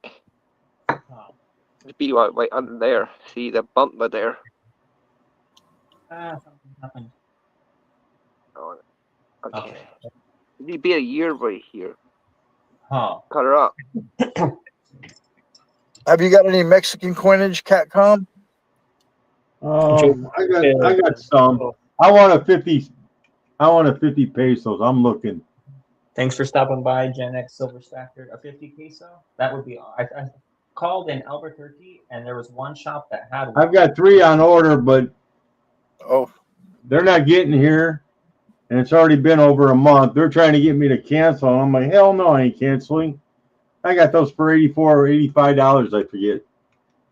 Oh, they don't want to sell because the price went up. Oh shit, dude. That's a reputable company, and they go, well, by the end of February. Now it's by the end of March. You'll get them. You want to badmouth the company? Not yet. Not yet. Okay. Well, we'll wait. We'll find out, right? Yeah. Damn. So they got your money. They want to refund you your money. They said you can cancel if you want. I'm like, no. Yeah. Twice we've had email counts. You want to cancel? You can cancel. I actually bought it through eBay, and they're a big company. I mean, they got all kinds of sales and that, but Yeah. And as soon as I bought them in that, and then he says, "You'll have them by the end of February," and I'm like, "Hey, guess what day it is, folks?" And Yeah. It's a little late. now it's by the end of March. So All right. Well, wow. Maybe you can pop on the Sunday Night with the Metal Mob and show them to us when you get them, if you'd like. That'd be awesome. I'm waiting. I tried to ask my LCS about a 50 peso, and he goes, "Nah, those are nice." He goes, "I don't have any," and I'm like, "Well, keep me in mind if you get one." I says, "I'll break out the green money and we'll go from there." So now 50 peso, that's your Mexican coin. How much gold is in that? I think it's 1.2. Yeah, it's just about 1.2 ounces. I think it might be 1.18. Fat boy. Let me Yeah. open up the tab on the. I think it looks pretty cool, and I'm always looking for gold, any kind of deal on gold. So, although he goes, that'd be at least 6,000. I go, well, at least you didn't say 7. Yeah. Whenever I was calling around in Albuquerque, it was Crown Jewel and Coin. I don't think they had those pesos, but they said they had a 50 pesos, and I said, "Ooh, I would love to, but that's about a $6,000 coin." And they said, "Yep." I said, "I don't have 55 ounces or 60 ounces of silver to trade. I only have like 15, so I'm sorry, that's out of my budget." But, you would do the GSR, huh? I got a lot of silver to get rid of, so I'll trade it for gold. What kind of silver are you getting rid of? I've got 2 tubes of the Buffalo Rounds, and I've got almost a full tube of Eagles. And then I'm a coin collector at heart, so I got all kinds of stuff. I sold some gold to get a '89 Carson City back a while, and that was the last one I was missing. So that was kind of a pricey coin, but I said, well, that was the one I was missing. So missing, that must mean you have the rest. Yes. Wow. Nice. Well, I got all the important ones. Let's put it that way. The common ones I ain't even wasting my time with. Yeah, wow. The 50 pesos is 1.205 ounces of gold. Dang. It's a 1.20. I was telling them earlier today I had my coin club was there, and I bought a bunch of, they call them Call Morgans, and my LCS just lets me go through the whole bag. They don't search them at all. So I pulled out some key dates, and I doubled my money selling them to guys at my coin club. I'm like, I guess I got to go back and buy some more now. Yeah. Oh, that's cool that you get to go through it. Heck yeah. Oh, yeah, I take my time. I said I go early in the morning. Well, he don't get there till 11, but. And, some LCSs, they don't care too much. They're like, I think I heard Serpents talking earlier about picking up 84, 85 Prospector. 84 is a key date. He picked those up for spot out of the generic bin. And I did it. I got a Hoffman, one of those Unicorn, 1981. Really a pretty piece for $27, man. It was, spot was 25 that day, and he was charging $2 over on the bin. The generic. Mine's got the same. Yeah, mine's got the same bin. He goes, anything in there for spot, and I pulled 2 Silver Eagles out of there. Wow, nice. Yeah, even if they're beat up somewhat, still they're Yeah, I have all of the Prospectors. I actually got each type from each year, but only one of them is in the original packaging, like that lollipop wrapper type thing. And I don't have any of the proofs. I just learned about a year ago that they have Prospector proofs. So, yeah, it's like you think you collected it all, but there's more. Oh yeah. Well, it's just like with the Morgans. Now you got BAMs. Yeah, and different. We were talking about that tonight. That 78's got so many BAMs that year, and I says, you guys are all missing it. The most expensive one is the 8 tail feather. They couldn't decide how many tail feathers to put on the damn eagle, 8, 7, 7 over 8. And the guy goes, there's 16 on a damn bird. That's funny. Yeah, I've heard that about the 7 and 8 feathers. Yeah. Wow. Interesting. What were you going to say, Serpents? Oh, I was just asking if you have any of the 2025 prospectors. No, that is a year. That date, I don't have the new one. Nope. And that's so cool that they made that. At first, I was like, why did they do that? It just didn't feel right. But, they kind of grew on me, and I see them, and I'm like, wow, they look so cool, man. 2025 on there. That looks pretty hot. You got one, huh? Look at that. Oh, yeah, I've got 2 of them. Are they proof? I think so. I mean, they look so freaking shiny. Yeah, you can see yourself in them. They're proof. I can see my hand above my head. If I hold it out like this, I can make finger puppets in the camera. It's good to know. So, I mean, that far away, it's that reflective and holds the image together. Versus, I see some people like, it's proof, and they'll hold a pen over. Excuse me. Hold a pen over it. Look at that. That looks like a mirror reflection. Yeah. That's crazy. I mean, like, it's proof, but like even far away, it still holds that reflection with very minimal distortion. Wow. That's a great great finish. Wow. Yeah, Man. I don't know. I mean, to me, it's kind of believable is that the reason they say vampires can't see their reflection in a mirror is because a lot of those old mirrors were just highly polished silver. Yeah. And so that silver was so pure that it wouldn't reflect the evil of the vampire. So that's why they can't see their reflection in a mirror. It's like a silverback. It's basically silverback glass. Yep. Yeah. What you got there, Omega? What's that thing? 1986 at Mark. Statue of Liberty. Liberty. What's on? Well, that's pretty cool. Good night, Payne. Thanks for stopping in and saying what's up in the chat. Anyone that has that coin? 1945. I don't. John. I think it's spent at point. Anybody hear the story of the Silver Eagle heist? No. I don't have that coin. I've never even seen that round or whatever you just showed us. But what's your story, Catcom? The guy at our meeting was there, and he's got a certified Silver Eagle for this year. And he goes, the story is they sent a truck to pick up 8 skids of Silver Eagles. 4 were supposed to go, they were going to go to St. Louis. 4 are going to be taken off and go to Florida, NGC.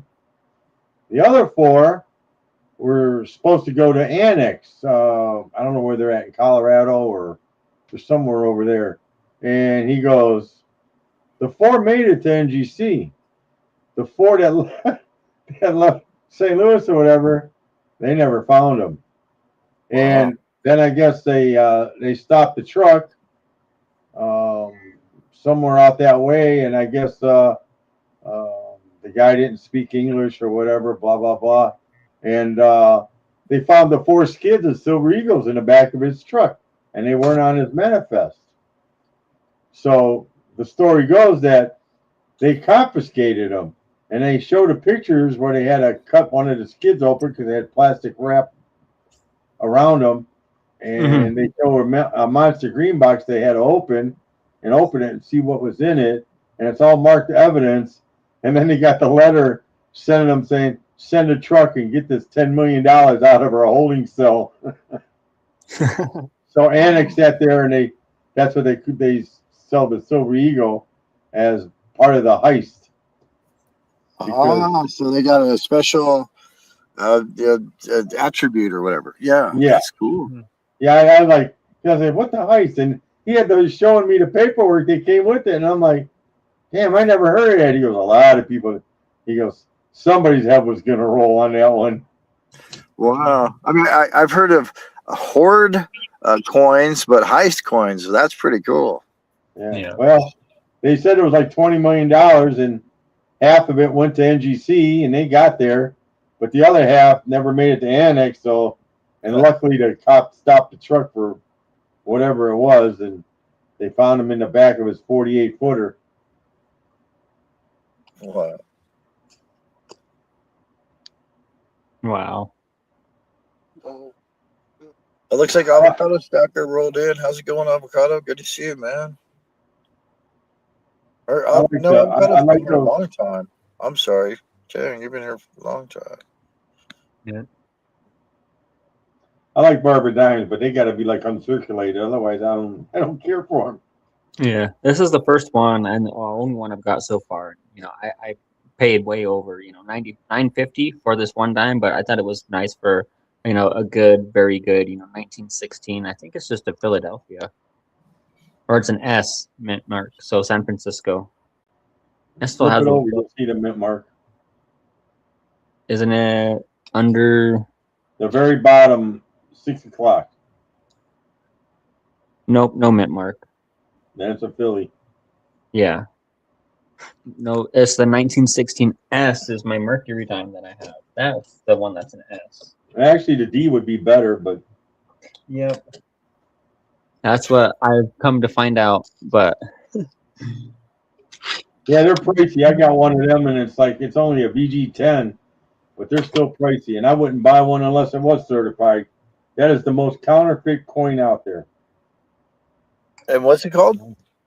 The 1916 D Mercury. Oh. Okay. Where is the rest of my 90%? Because I have more Mercury dimes lurking somewhere. Now, when I look at all that real old U.S. constitutional money, it looks so foreign. It's so fucking weird, man. And then I start imagining what it would feel like to walk around with like actual silver in my pocket, like to spend money at the store, and it's what a different time, different world, man. It's crazy. Well, you ever wonder how in the old Western movies a guy comes in a bar and buys a round for everybody and throws a coin on there? It's a $20 gold piece. Exactly, right? You can buy a whole bunch of it. Or they bring up their bag and it says, they take a pinch out of it. Well, obviously the bartender's got the biggest hands in the neighborhood to take the pinch out of your bag to pay for everything. Yeah, the drunker you get, the bigger the pinch is. Yeah. Story of life. Yeah, you're right. That's I watched it's been probably a year, but I was into a phase where I was watching all these documentaries about all the mining towns around here because I want to go do some, make some content. And it's really interesting where the gold went, out of the mines, and how some of the not prospectors, but the miners would actually steal gold out of the mines. And it's interesting, man. And how these towns would just like burst out of the desert, within months they would have everything a town could ever have. And then like 3 or 4 years later, it ran out, and it's just desolate. Tumbleweeds are blowing through 4 years later. It's like craziness, man. Gold really drove people to sustain life out in the boonies, just to get. And then they would if there was a good enough vein or whatever, they would bring railroad in, and they'd start refining it right there because they could bring everything they need. And it's kind of crazy, man. Yeah. That's kind of how Silver City was founded. It was somebody heading west, and they stopped to drink from what's now the Gila River, and Pinos Altos is tall pines in Spanish. And when they stopped to drink at the river, they discovered water in the creek. Gold in the river, and that was the start of the Silver City gold rush. And they used to say, there's silver in them there hills. And my history teacher in high school told me that before it was a town, they used to call it the Silver Swamp because and I didn't find out until I worked there, but there's the Adobe Springs Cafe. It actually has a a cold spring in their basement, and they have to continually pump the water into the city's drains. Otherwise, the basement will flood because the cold spring just continually spits out water. And that was like the center of the town and the hotel. What was the restaurant was the main office and lobby of the hotel, and then there is kind of like a V-shaped building. And so each one of the buildings off of the side that's a separate business used to be a hotel room. And and that was built right on top of a cold water spring. But yeah, I got the 1916 S just to have the first year of issue. And then I got the 1916 Barber Dime again last year of issue. So those crossover years I kind of like. I got the 2021 Type 1 and Type 2. But yeah, there's still copper mining that happens in Silver City. And I'm sure they pull some silver out. I don't know about gold. But Phelps Dodge, they had the Tyrone open pit mine, the Santa Rita open pit mine, a chemical refining plant in Lordsburg, and Tyrone. And then they had a four smelter refining plant where they would actually melt the ore, skim the slag, and then pour giant anodes of copper that they would truck out on 18-wheelers. And that was where my dad worked with the smelting plant. And there's also the Santa Rita open pit mine is one of the biggest, and it's over 1.5 miles diameter at surface level. Whoa. Dang, that's crazy cool. Your dad worked there and all that? Awesome, man. Yeah. And he's got some copper rounds that have like the 80-ton dump trucks on there. The mine used to give out, and they used to have big community picnics with like a carnival that's setup. Insane. That's back in the 90s. I forget the tonnage, but it's the giant, industrial dump trucks that they're even though they have a diesel engine, they're electrically driven with motors on each wheel. So yeah, the wheels are like, I don't know what, like 12 feet high or 14 feet tall. Yeah, they're crazy big. Yeah. And those trucks look like little Matchbox cars, and the way brought back the canvas. And if you can look, you can find drone footage on YouTube. It's pretty cool. Yeah. Yeah, I've got a buddy. He's a stacker collector. His name's Akadaka Stacker. He lives out in Australia, and he's painting those things, but before he was driving those things. But yeah, he did a lot of that work out there, moving earth and all that. But I was gonna say, yeah, like you were saying, silver, yeah, they don't really mine it. It's like a byproduct of either a copper mine or a gold mine. There's not many silver mines. From what I hear. And I never knew them to mine silver or ever see silver come out of there. I'd always see the my dad called them anodes. To me, it's like it's like almost like a square, and then it has little tabs on the side, like if you were gonna grab it with a forklift. It's I can post a picture of it sometime, and probably on. I watched videos on what you're talking about. Yeah, like the big open pools, and I've seen that. They pull them out, and they're just like covered. And they do all kinds of crazy different chemical type process, electrical. Yeah, it's really interesting. Yeah. Mm-hmm. We lost Catcom, huh? No. Did he pop back up? Is he on your? Let me check. He's not in the studio, so I think we did lose Catcom. He might have had a battery die. Yeah. And my dad, he's brought back a couple of like copper splashes from when it would boil over the converters and splash on the side or whatever. He's got like a little solid copper pyramid, maybe about 3 or 4 inches tall. Some of the little anodes that are probably the size of like a sticky notepad to some big ones that are almost like a 7x7. And there's just like a square of copper, and then it's got a little ear on one side and a little ear on the other. Like if you were going to grab it at the edges, and then it would just like dangle, and you picked it up with a forklift like this, and then you could go and then drop it vertical, or you could lay it down or whatever. and they stack them vertically on the semis and stacks right above the trailer hitch and then right above the trailer axle. They don't fill out the middle section of the bed. And I imagine that just probably hit weight capacity before they actually Yeah. yeah. And then put the weight in the most strategic point on the bed of the truck for safe driving as well. Yeah. Yep. That's interesting. Huh. So is that what brought you to metals? It's because your dad's been in his careers in it? Not really. He used to want us to work at the mine, but he was in a bad workplace accident in spring of 2000. So like me and my brothers, we were all kids and preteens at that time. So we were get really put a sour taste in our mouth because with the way that they treated him and all of that after the accident. But I'd always had like a love for silver and turquoise Native American jewelry, and so I although I don't have any really particular. I mean, I have a little bit of silver jewelry now. One's a septum ring, and then I have a couple of necklaces.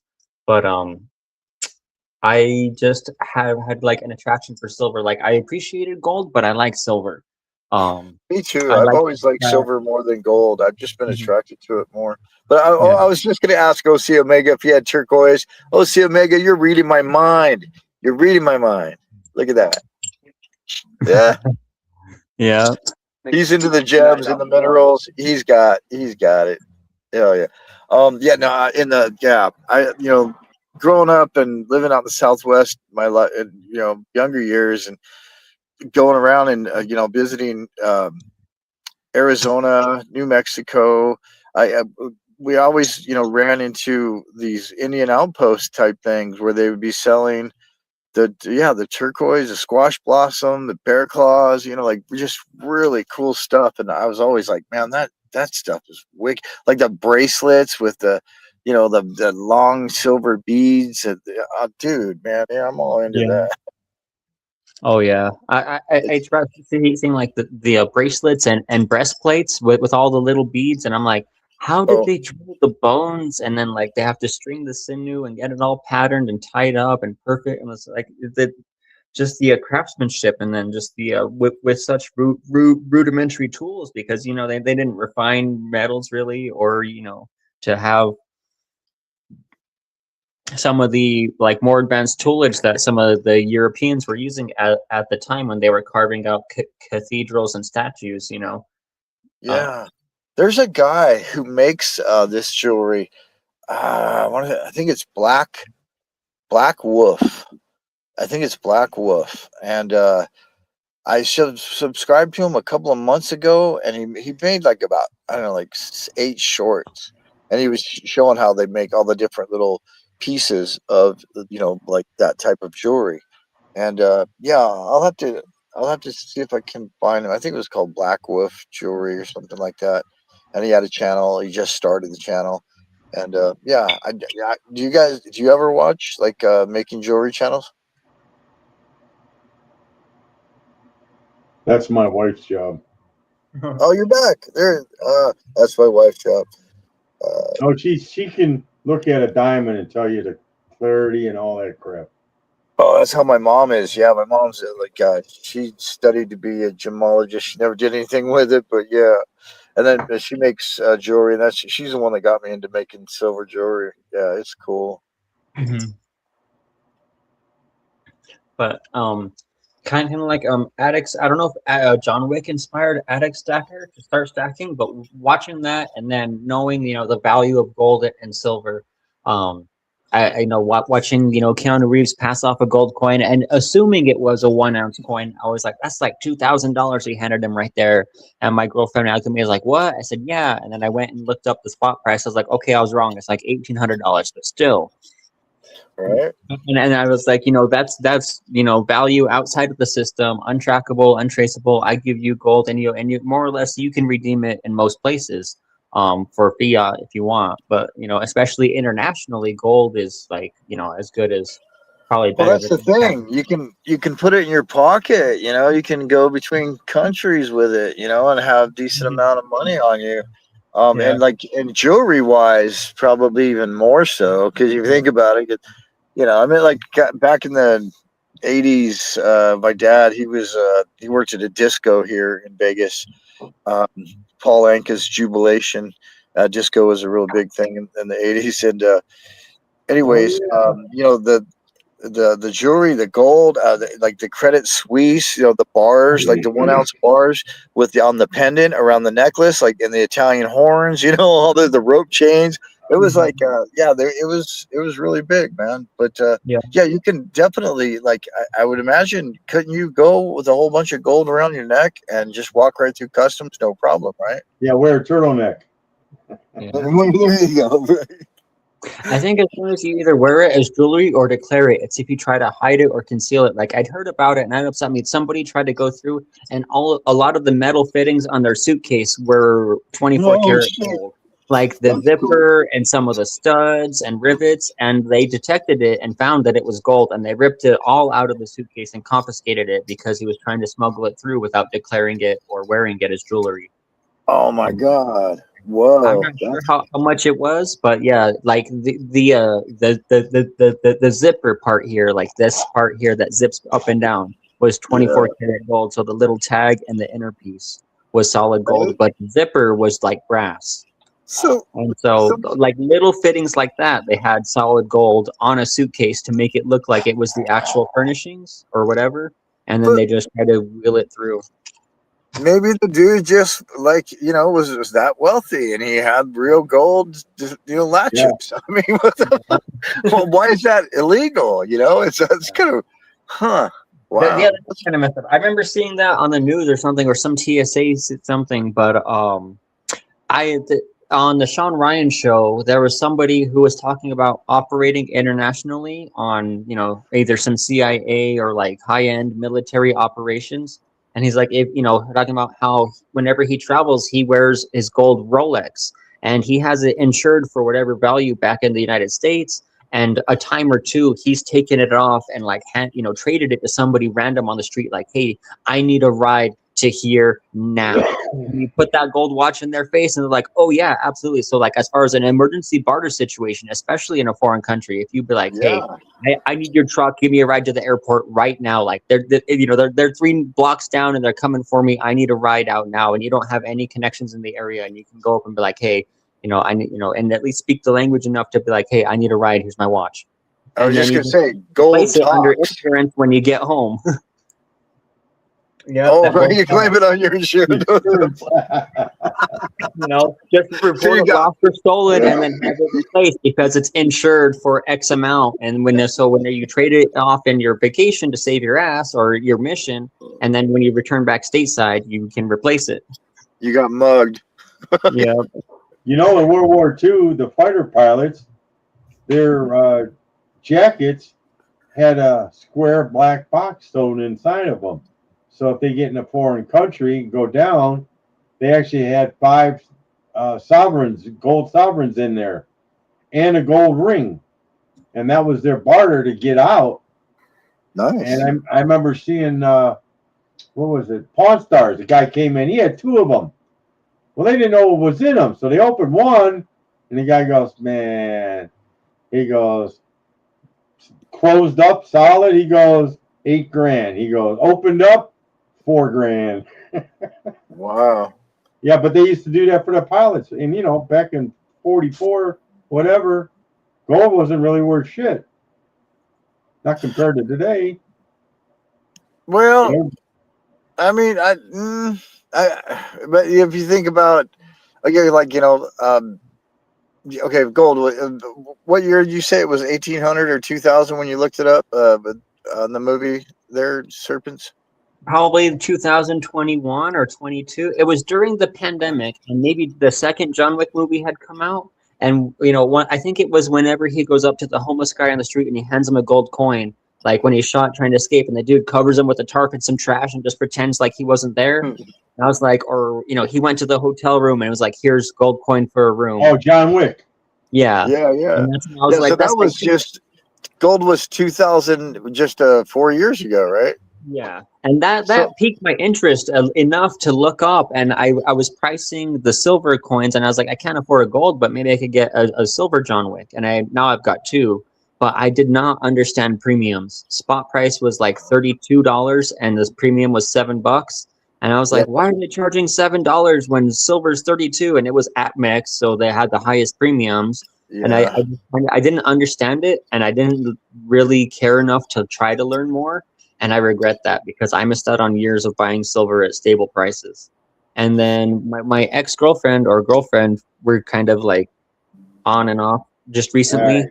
Another channel. Yeah, she her father sent her a couple of silver coins, and that kind of reignited the interest. And then I bought my first 3 buffaloes on May of last year. And so that kind of was the beginning of the silver bug for me, was these 3 buffaloes. Oh yeah. And I bought them from APMEX because I didn't know better, and then I bought some other coins from Well, you know you're going to get good stuff from them at least.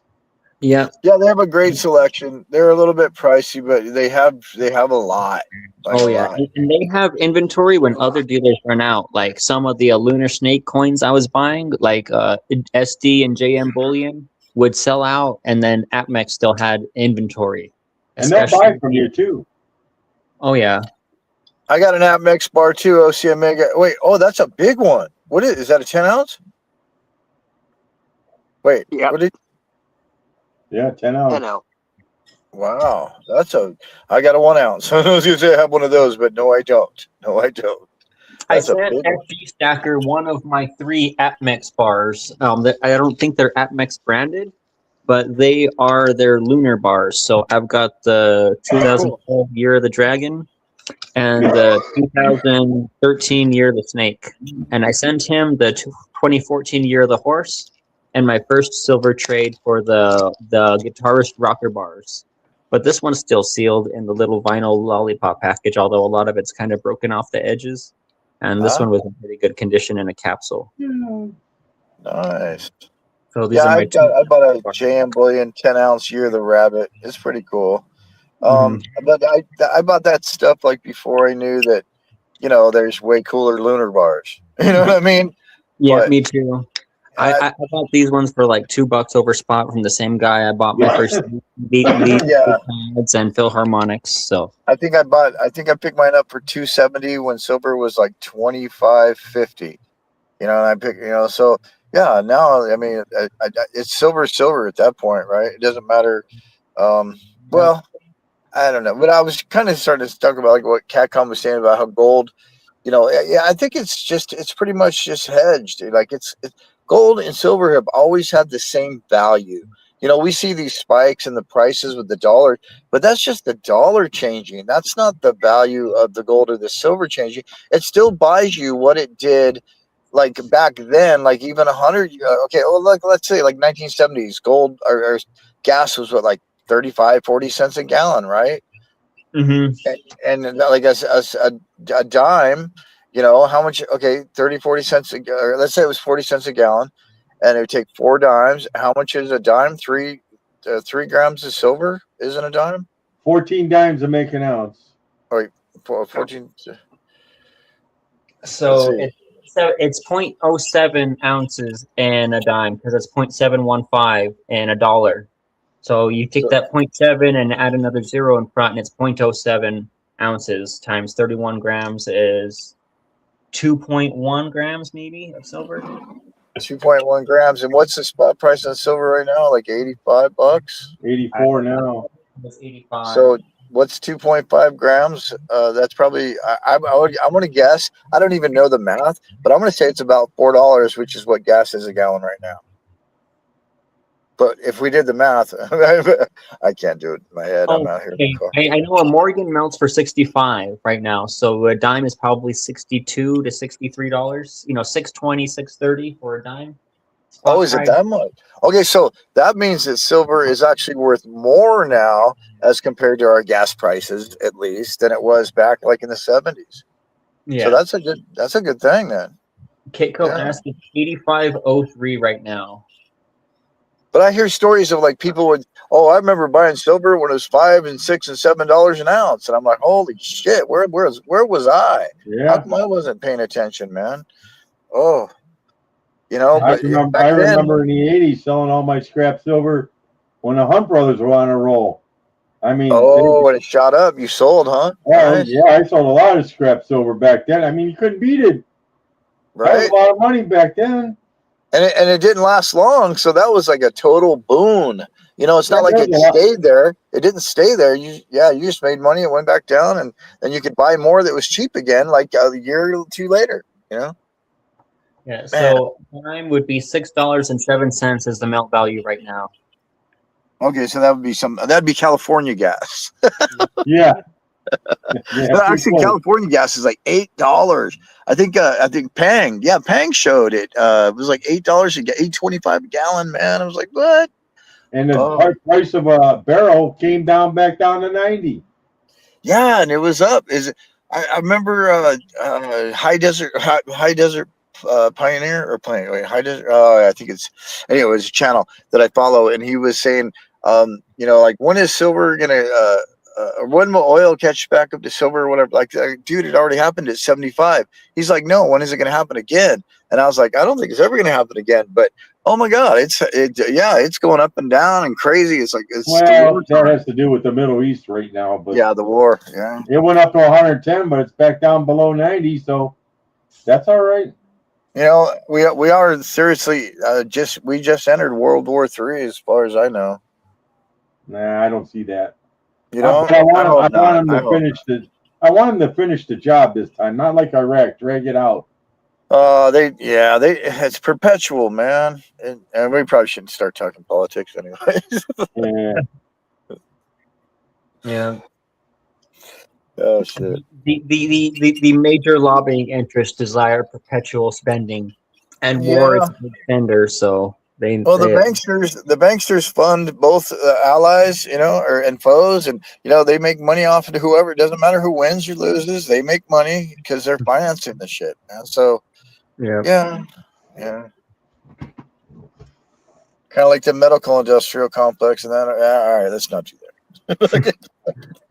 You guys were talking before about the mints and that, and I was laughing because people forget that they found gold down in South Carolina and different state. I mean, the New Orleans Mint was down there, but all the silver that they got was from the Comstock back in the 1880s. All that silver was shipped down to New Orleans, and the one mint that everybody forgets about is that I can't even pronounce Delanega, where they make their gold. Their gold's so expensive, and anything you have of theirs. That was the first D mark for a mint. It was down there, but they were only in business for like 5 or 6 years. Huh. Those prospectors you picked up, you said you got one of each, 84 and 85? Oh no, they were either 1984 or 1985, but I unfortunately didn't pick up any of them. I was a little cash light, and I went down to Albuquerque with the intention of trading silver for gold. So although I did happen to have like my entire silver stack hidden in the car at the time, having such a diverse stack, there's only so much I was willing to let go of. And, those were mostly my kangaroos. And now I've only got 5 left of the Milky Roos. But I bought these with the intention of trading for gold when the ratio dropped, because I picked these up for 36 an ounce. I don't remember what gold was at the time, but I bought 20 of them and figured, okay, yeah, that's some cheap silver, bulk liquid weight. I wouldn't mind if I have to sell, I could sell these. And then I realized, when I started getting calls from FG, and I was like, he can trade for silver, and he would, these Milky Roos would do well. But I was like, I have 20. I kind of want to keep them because there's 20, but the tube I was given holds 25, so I kind of wanted to finish the tube, but then I ended up trading off 11 of the 21 I had, and then I sent FG 4 more, for the Medusa pour that I've got here. But now they're all rock and rolled out, man. So yeah, that's a good. Yeah, why not, man? Especially to get all bulky like that. It's like, it sounds good. Sliding those together, man. I traded 51 ounces of silver for a Goldie or Maple Leaf. Nice. Oh crap! My battery just showed up. Yeah. Yeah, There you but these go. were my place silver. I've got 5 left, and so these were the ones that I would sit there and play with and just jingle and like, and I'll just enjoy holding and feeling that silver. I was like, when I gotta touch it because I have so Yeah. many that like I don't want to really touch and handle. Like I got the SpongeBob that need Right. to cancel because this one's will hold a premium on the secondary market. I Yeah, got you don't some want to finger SpongeBob all up. Oh, I got that Pegasus. That's a great one. I love that. the Saint Helena Pegasus. Oh, that's got Charles. Yeah, Yeah, mine has the 20. Queen. And then I got this one is Pirates of the Caribbean. I don't know if it's an anniversary or what, or like Is because that I a got Disney one? yeah, Disney. Oh, which one is it? Which ship? Or is it the The Pearl? the Black Pearl, the first one, and it's Right got on. Jack Sparrow. So instead of having the what is it, the Chinwoo or something else, I forget. There's some Asian style pirate ship I see a lot that comes up in the secondary market. I got another Disney here. That's the Aladdin 30th anniversary. Nice. How I think about that you pirate? Oh, go ahead, OC. I'm sorry. What that goat pirate said to open up, eat the whole sit up, and go underwater. Just kind of eat the whole sit up. What that? Then what that Pirate Caribbean? Dead don't tall tale. You're talking about the Kraken, that No. giant octopus that would come up and grab the ship. The sit open up. The Gallison sit open up. It got a Triton in it. Underwater. Yeah. Pirates of the Caribbean, Dead Man's Chest. I don't remember the name of the ship though. I think I know what you're talking about, but I just only have like a tiniest glimpse in my mind of like that scene of the ship opening and the Trident underwater. And oh, I love those movies. I can't remember either, but man, yeah. That's so great. To me, it's a little sentimental too because I was in the school band, and when we get to high school, in fall is marching band because of football season, and then spring is concert band. And so my freshman year, I think the first movie had come out. It was 2004, and so we played the music from the first movie for our like halftime show that we then took to our marching band competition in October of that year. So that's cool. Yeah, not only is it the first movie in an epic series, but having that little personal tie to the music from the movie, I thought that was really cool to pick up. And I think I got this one for like 45 last summer or something. I think Disney coins are always good to pick up. It seems like a lot of people like them, no matter what. It crosses over between numismatics to pop culture, and that's a smart way to keep the value, I think. Yeah, I won't pay you premium for that. Yeah, like old ladies will buy those. Anyways, I'm gonna lose you guys. My battery's about dead. But thanks for having me on Silver Serpents, and it was awesome to hang out with you, Cat Calm, and always awesome to hang out with you, OC Omega. Thanks, guys. LBS, I got my first trade unit in too, actually. Oh, dude, that's sweet. What's on the other side? It's the Highland Light, the steam engine, the Highland Light, 1867. I've never seen that. Is that GSM? Is that Golden State Mint? Maybe GSM? an old? Yeah. Golden State Mint. GSM. Yeah. Yeah. And they've been around. What year does that say? 1982? It says 1867 on the front, and I don't know if it has a year on the back. California Mint. 31.1 grams, 480 grains, the International World Trade Unit, but no year. Yeah, that back is totally, what would you call it?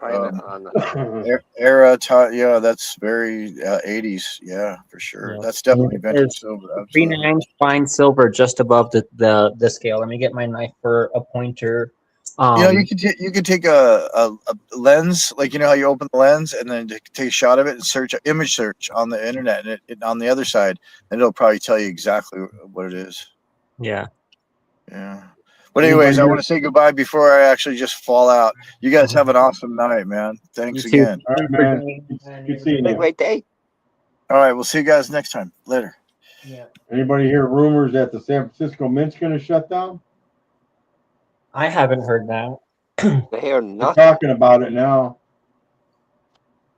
They're taking all the Silver Eagles and moving them to West Point. West Point Mint. Right. Wow. I don't know what they're doing about San Francisco, but rumors are they're going to shut the Mint down, which I'm kind of surprised, but unless there's something going on there. I remember when they shut down the OSHA came in and shut down the Philadelphia Mint back in, let's see, when they were making the Tennessee-Ohio State quarter. They came in and shut them down for a month. I said, that's bad when your mint gets shut down by OSHA. Yep. Why am I missing around in this stack? 20 sunshine, this, that, man, proof, John Wick. I pulled out too much over. I'm losing track of what I've got where. I thought Thouandaire would be on tonight, man. And I thought so too. I was like hoping he would pop up. I noticed he put out a video today. Yeah, I seen it this morning because I figured, oh, that's the one I just seen. I'm like, oh no, it ain't. Yeah. And so I was kind of hoping he would throw a live stream, and I was gonna either at least definitely watch, and maybe jump in. I was really tired after work, and then I was just kind of sitting waiting, and then he didn't go live, and I was like, well, I haven't done anything since last Wednesday, and I missed my own little 2-ounce Tuesday live stream. I didn't even know what the heck to showcase. I just that's the wrong tube. I think Reckless was doing a pour tonight. Is he? Only 3 more copper coin and this tube finally complete. Or should be 2 more on the top right. Yeah, 2 and then 20.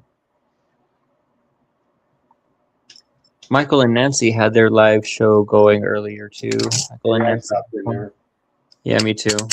Where am I? There they are. That's what we were laughing. I says, I send him something. It takes 3 days. He sends me something that takes 7 days. Wow. The last couple of things I received, they've come to Albuquerque, and then they'll go to a different state, and then they'll come back to Albuquerque, and then they'll finally make their way up to Taos and be delivered to me.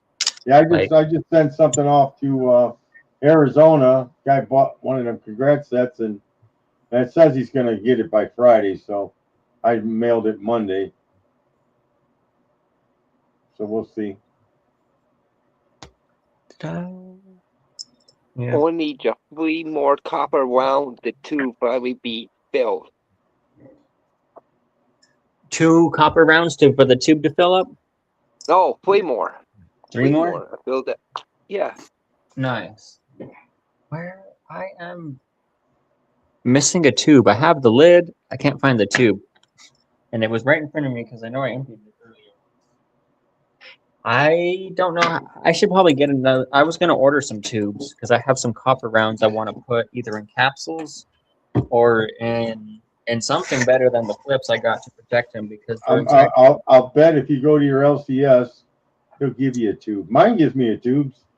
I said, you got any extra tubes? And one time he gives me a Silver Eagle tube. The next time he gives me the round plastic one. I said, I don't care what it is. I don't want to put them all in little capsules because that's not what they're really for.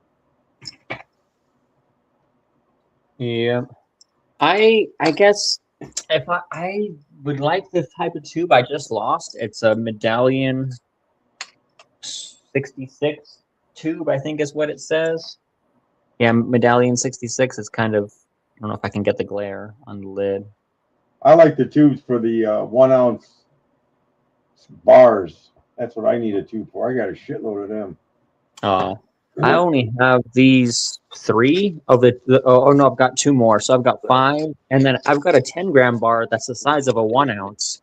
I thought that was really interesting. This one here, it's a Phoenix. You gotta be fat. Yeah, it's really chunky. Let me pull this one out. It is really chunky. It's a 1 ounce. I mean, the 10 gram, that's the size of a 1 ounce bar. So it's like Yeah, I got a bunch of 1 ounce bars.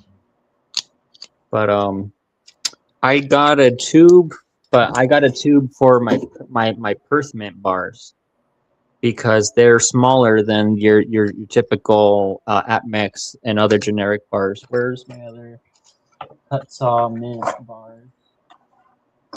Yeah, I've got some of these 1 ounce. Where'd you get that one from? That square one.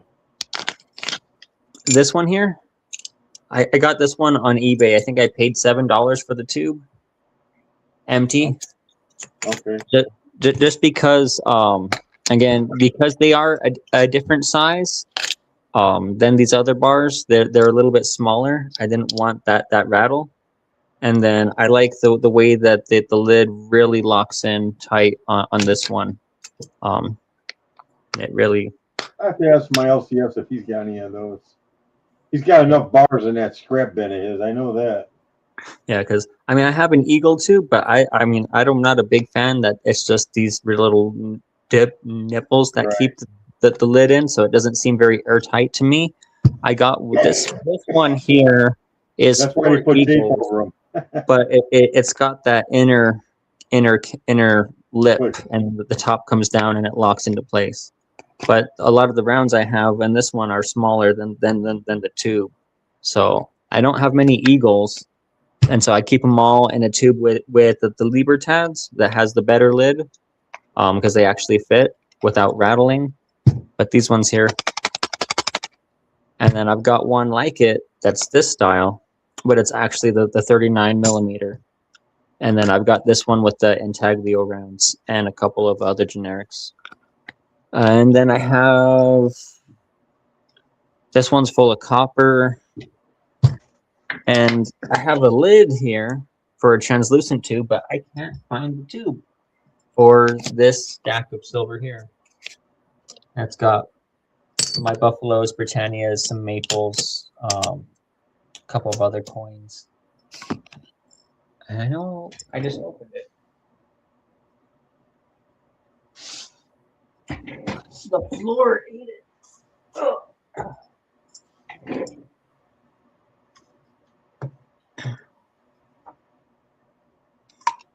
I dropped a Britannia. I've got a St. George and the Dragon. There. What's this one? The Royal Arms Britannia. That's got Queen Elizabeth. And then just your standard regular Britannia. So you guys are both on the West Coast? I'm mountain time in New Mexico, so kind of not quite central, but just 1 hour behind. Mine on the East Coast in I'm in Ohio. Nice. Wow, that was doing some crazy stuff in the light. So are you Central Time that far east, or? I'm on regular time. Eastern Time? Eastern Standard. Yeah. I'm on Mountain Daylight Time, so I just went through that spring forward. Yeah, we did too. Stuff. You're what, 2 hours? You're 2 hours difference than us, then I think. Yeah, 2 hours behind East Coast. So if it was 12 your time, it would be 10 mine. And then 1 hour ahead of Pacific time on the West Coast. So if it was 12 your time and 9 Pacific, it would be 10 mine. I know I told Thouandaire, I says, we're on those. He says, we're both on the same time standard. And he goes, oh, yeah, that's right. Says you're only one state away, buddy. Yeah. I'll be up that way some point, maybe around the end of June to 4th of July, but I'll be flying into New Hampshire to visit my, essentially, my girlfriend's terrified of flying, and her dad's going to drive down a U-Haul with some items he's giving her. and some pew pews and maybe some silver and stuff. So instead of shipping them, he's gonna just drive the truck, and I'm gonna go with him as a second set of eyes, as well as just someone to keep him company on the road.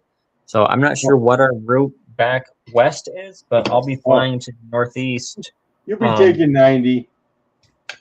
Yeah. 90, maybe 480, but you'll be taking 90 for sure. Yeah. I drove all the way out to Massachusetts.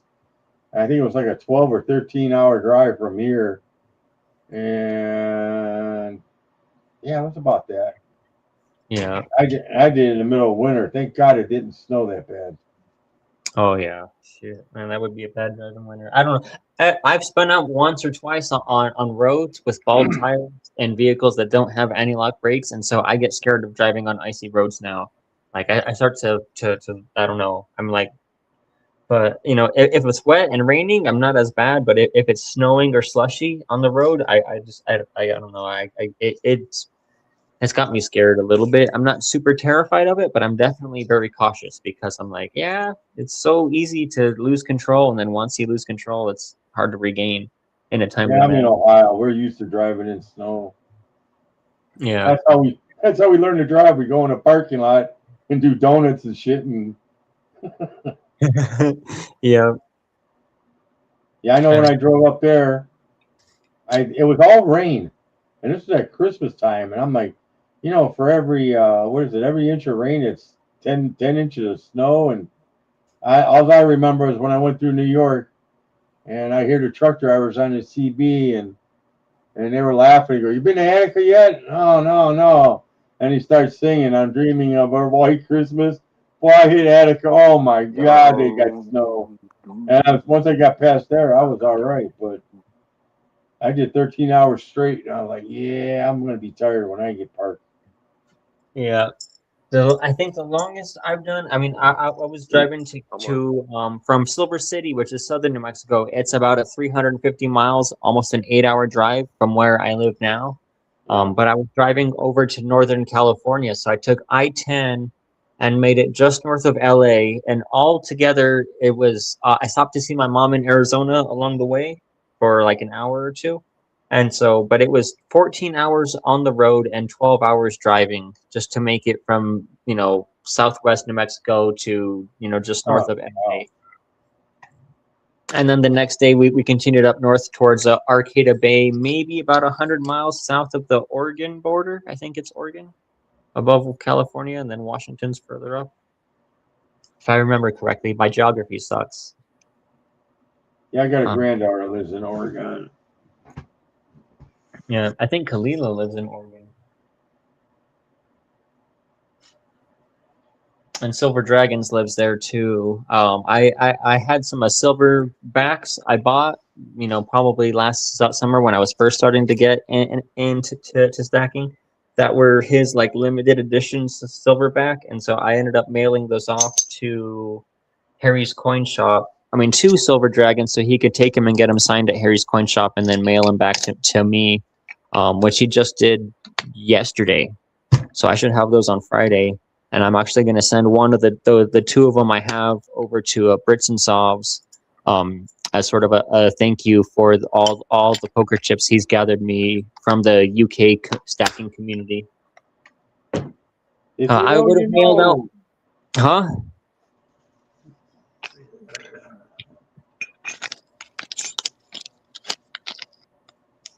Yeah, I would have mailed out poker chips probably by now, but whenever he got a hold of me, he said there were 57 people sent poker chips across the UK in a big international trade. And so I'm like, well, there goes all my poker chips. I'm going to have to buy more and then some stamps and mail them out. Yeah, and Omega, I almost thought we had the same Engelhard bar, and then I looked at mine and realized it's a different Eagle. But this is my first Engelhard. Mine had no flat on it. I had none evil hard.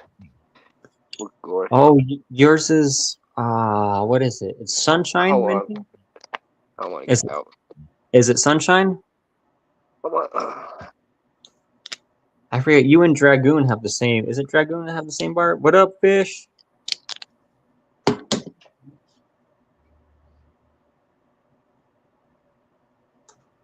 random chit chat and hang out. Thousandaire's not having his live stream tonight, so I'm just kind of open stage and open mic. I had no Oh, it's a silver town, not a sunshine. Yeah. I get from the Silver Town. Yeah. Silver Town. I have a couple Silvertown proofs. And what else do I have? The 5-ounce buffalo I have, it's a Silvertown.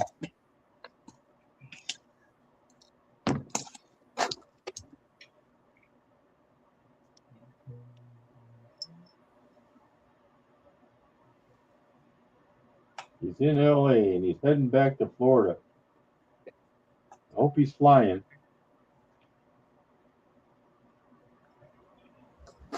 Well, yeah, I guess I don't know when he left Florida, but I mean, he seemed to get there pretty quick, I guess. I mean, he could have had pre-recorded videos and then posted them, but I mean, everything he's talking about is really up to date with the community ripples. I don't know how to community discourse. There we go. We're having a conversation, and he's going in on the red eye.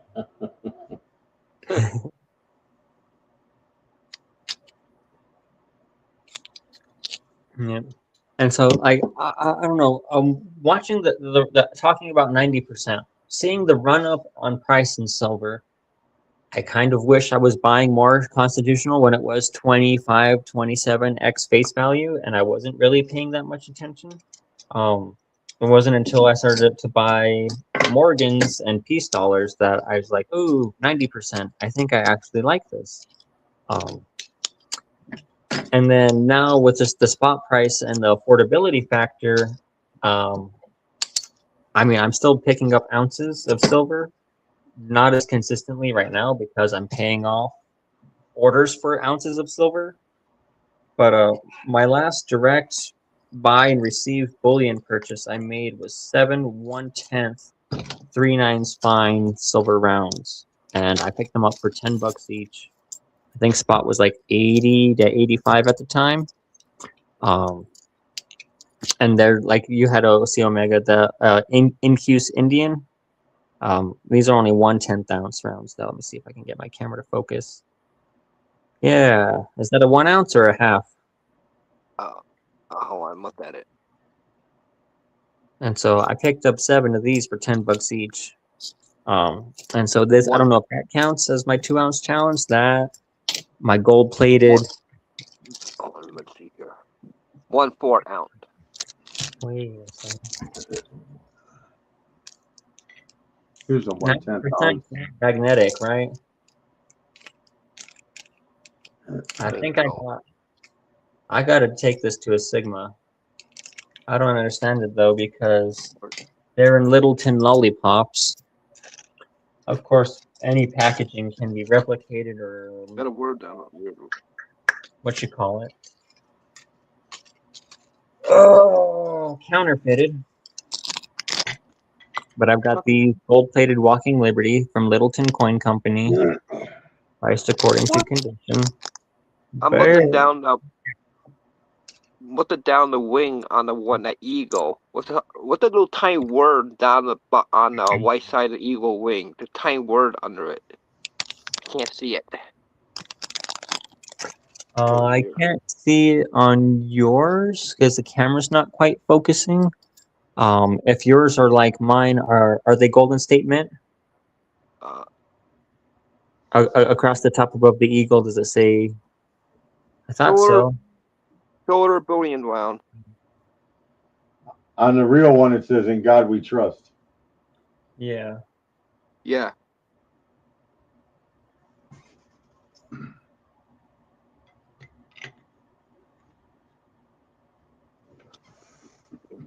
Okay, on mine here, these tiny letters at the very bottom under the eagle, they say 1/10 ounce 3/9 fine silver, and really tiny letters, and it's 1/10 is a fraction, it's not a decimal. Decimal. You know the old saying, "In God We Trust." Everybody else pays cash. Yeah. So these are the first ones I picked up. I got a couple different Golden State Mint, mostly the Silver Shield, but those are the first Incuse Indian. And then after I got these, I'm like, ooh, I want a $2.50 Indian. And I don't know, I might try to find one. I don't know about this weekend, but I'll have more dry powder at the end of the month. I'm kind of getting caught up with pre-orders this coming Friday. So I'm not too sure what, if anything, I'll pick up over the weekend.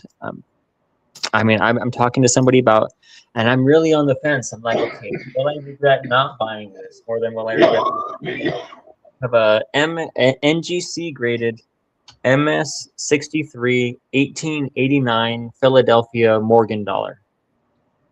I know it's not a key day. I know it's not a super high grade, but 89 is my birth year. So that's why I have mostly 89s, and that's why I carry one in my shirt pocket. Is because try to get them down to 90. Yeah, he offered me $100 including shipping, which was I think $8 for shipping, so like 92 or 93 was his offer.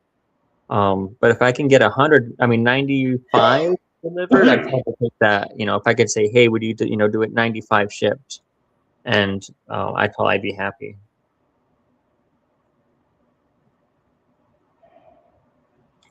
Fish, platinum or palladium? I'm not sure.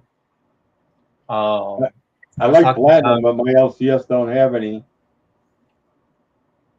Ooh, if you're asking me which I would buy or which, because I wasn't talking about either one, but if I had to choose, I want platinum. I would probably pick platinum just because it's more recognizable. A lot more of the common lay people will hear platinum and recognize, oh, platinum, what? I honestly had never heard of palladium until getting into the precious metals world. It's the same as like rhodium and ruthenium. So nobody has a rhodium coin? I haven't seen one. I think I don't have think they make one. Yeah. Somebody, I feel like, that's like 10 grand. Maybe I'd seen like a little 1 gram in like a assay tube or something, or like some sort of TEP, kind of like this 1 ounce silver. But it was, again, people are like, okay, palladium, yeah, it's expensive, yeah, it's valuable, yes, it's precious, but okay, there's not a very big market for that. But so that's why I would probably pick platinum over palladium. I've definitely considered platinum before. Like I one time I'd seen somebody selling, I think it was a 1/10 platinum maple for $200 right before platinum went over 2,000, and I was very tempted to pick that up, but I didn't pull the trigger on that one. And that would just be something I would buy and hold. I don't think I would try to do much with a 1/10 ounce platinum. I don't think I would sell it or flip it, at least not right away. And then again, I'd probably take to Albuquerque where there's more coin shops and higher competition, and I'm not stuck with just like one jewelry store that will, take it or leave it. This is what I'll buy it for.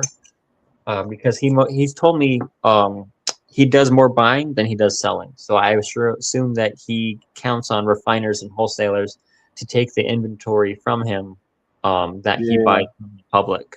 Because I don't know many silver stackers. Like it's a diamond and jewelry store, but he has eagles, rounds, a little bit of constitutional.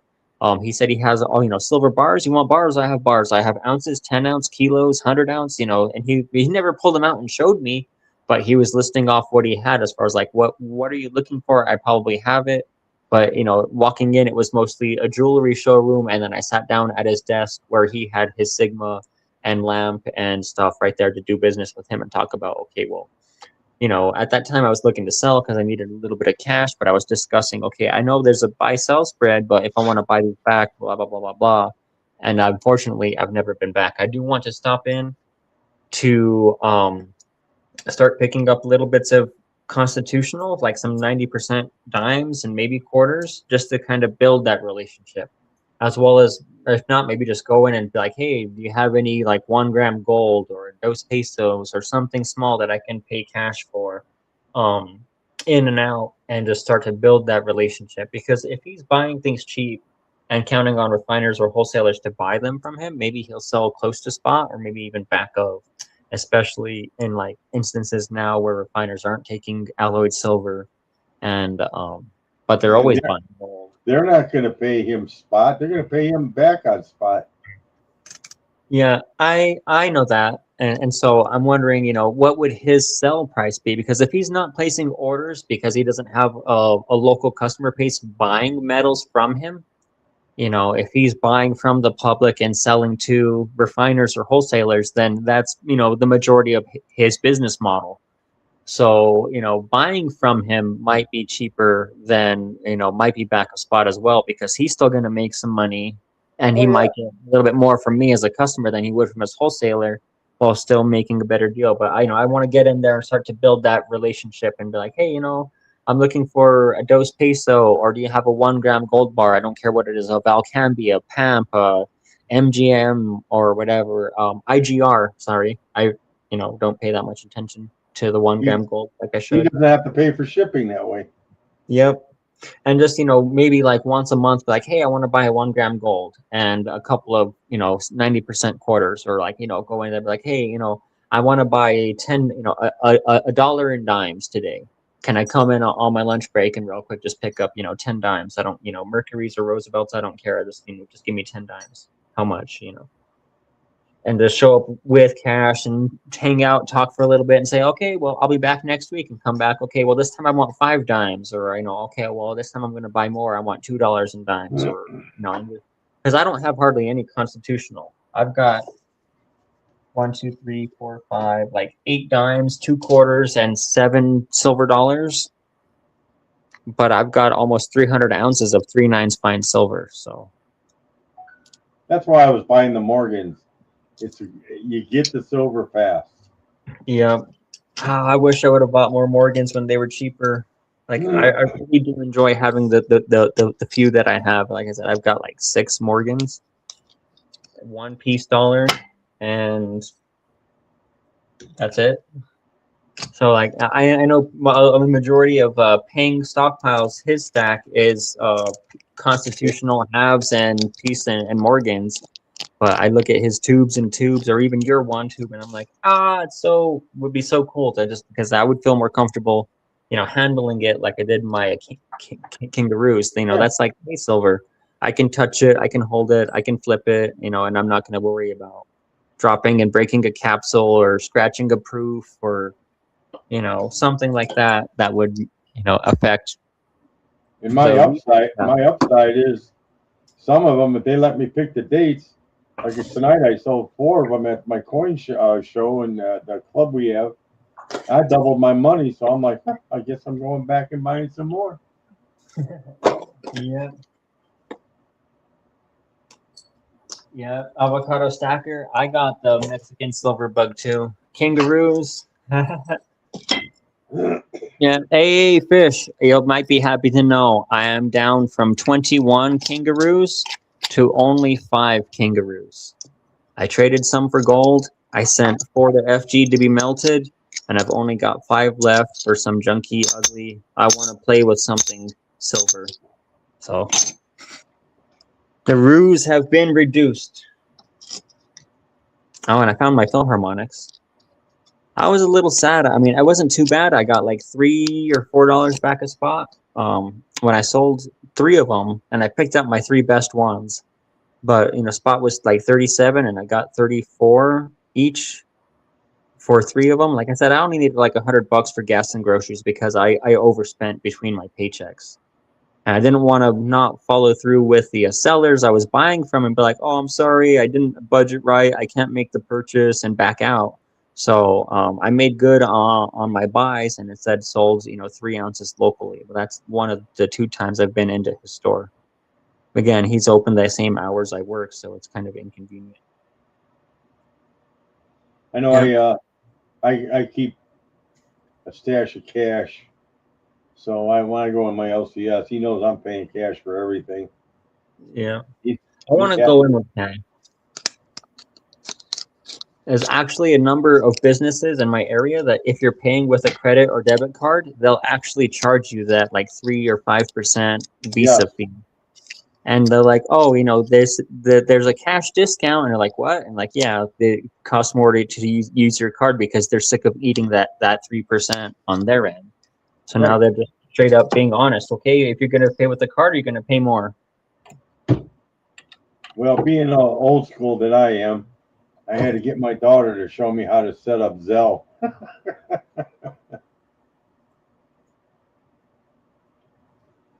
I know I watched that Vermilion in the morning, and he does cash, wire, bank wire, and I think it's And Zelle. order? Yeah, Zelle. I think Zelle is bank to bank. Right. Yeah, it's right out of your bank. Yeah. Here, my wife goes, well, I got it. And I go, well, hell, you got to set me up because I wanted to buy something. And if I use Bell, it was cheaper. And I'm thinking, what the hell is Bell? I don't know nothing about that one. I'm a cash guy. I kind of been living on cash all my life. Yeah. If I don't have the money, I ain't buying it. And a lot of your shops won't even let you use a credit card because they figure if you go belly up, they're only getting a percentage of their money anyways. Yeah. There's been a couple times. I mean, I used to deal with cash a lot. I guess I got a little discouraged because my credit union, I mean, I was doing that. I would get my check direct deposited, and then I would withdraw the majority of it in cash, and then I would spend it that way. But after like a month or two, they actually started to charge me a check cashing fee. And I was like, what the heck? You said it's a free checking account. If I maintain $5 minimum balance in the savings, I get a free checking. I have the minimum balance. They're like, what? And I said, oh, well, we actually expect you to keep a balance in your account. If you're using this as just a check cashing service, then they're going to institute that whatever fee it was, $3 or whatever. As well as with me buying metals peer-to-peer, I'm sending a lot of money through Venmo, and I haven't set up Zelle yet, but mostly PayPal and Venmo. So having the money in my bank account allows me to make those purchases for metals quicker versus having to take my cash and deposit it and then make the purchase. That's my walking into the LCS store aisle there.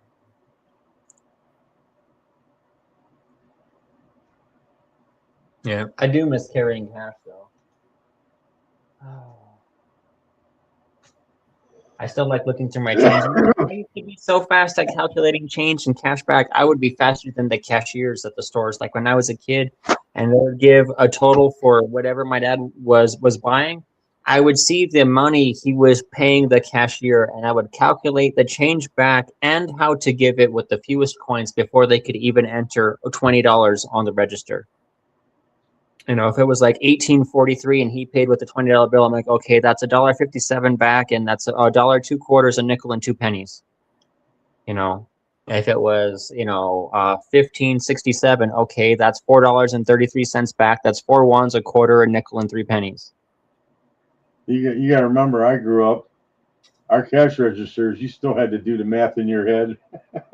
Yeah. And so, even when I was younger and I didn't have to deal with money at all, I just enjoyed how quickly I could do the math myself and sort of like a little challenge. And like literally, I would remember being like Albertsons or Walmart, and we would just watch them scan all the groceries, and I would see the total on the register and watch him pull the money out of his wallet and be like, you get this much back, and this is how to make it.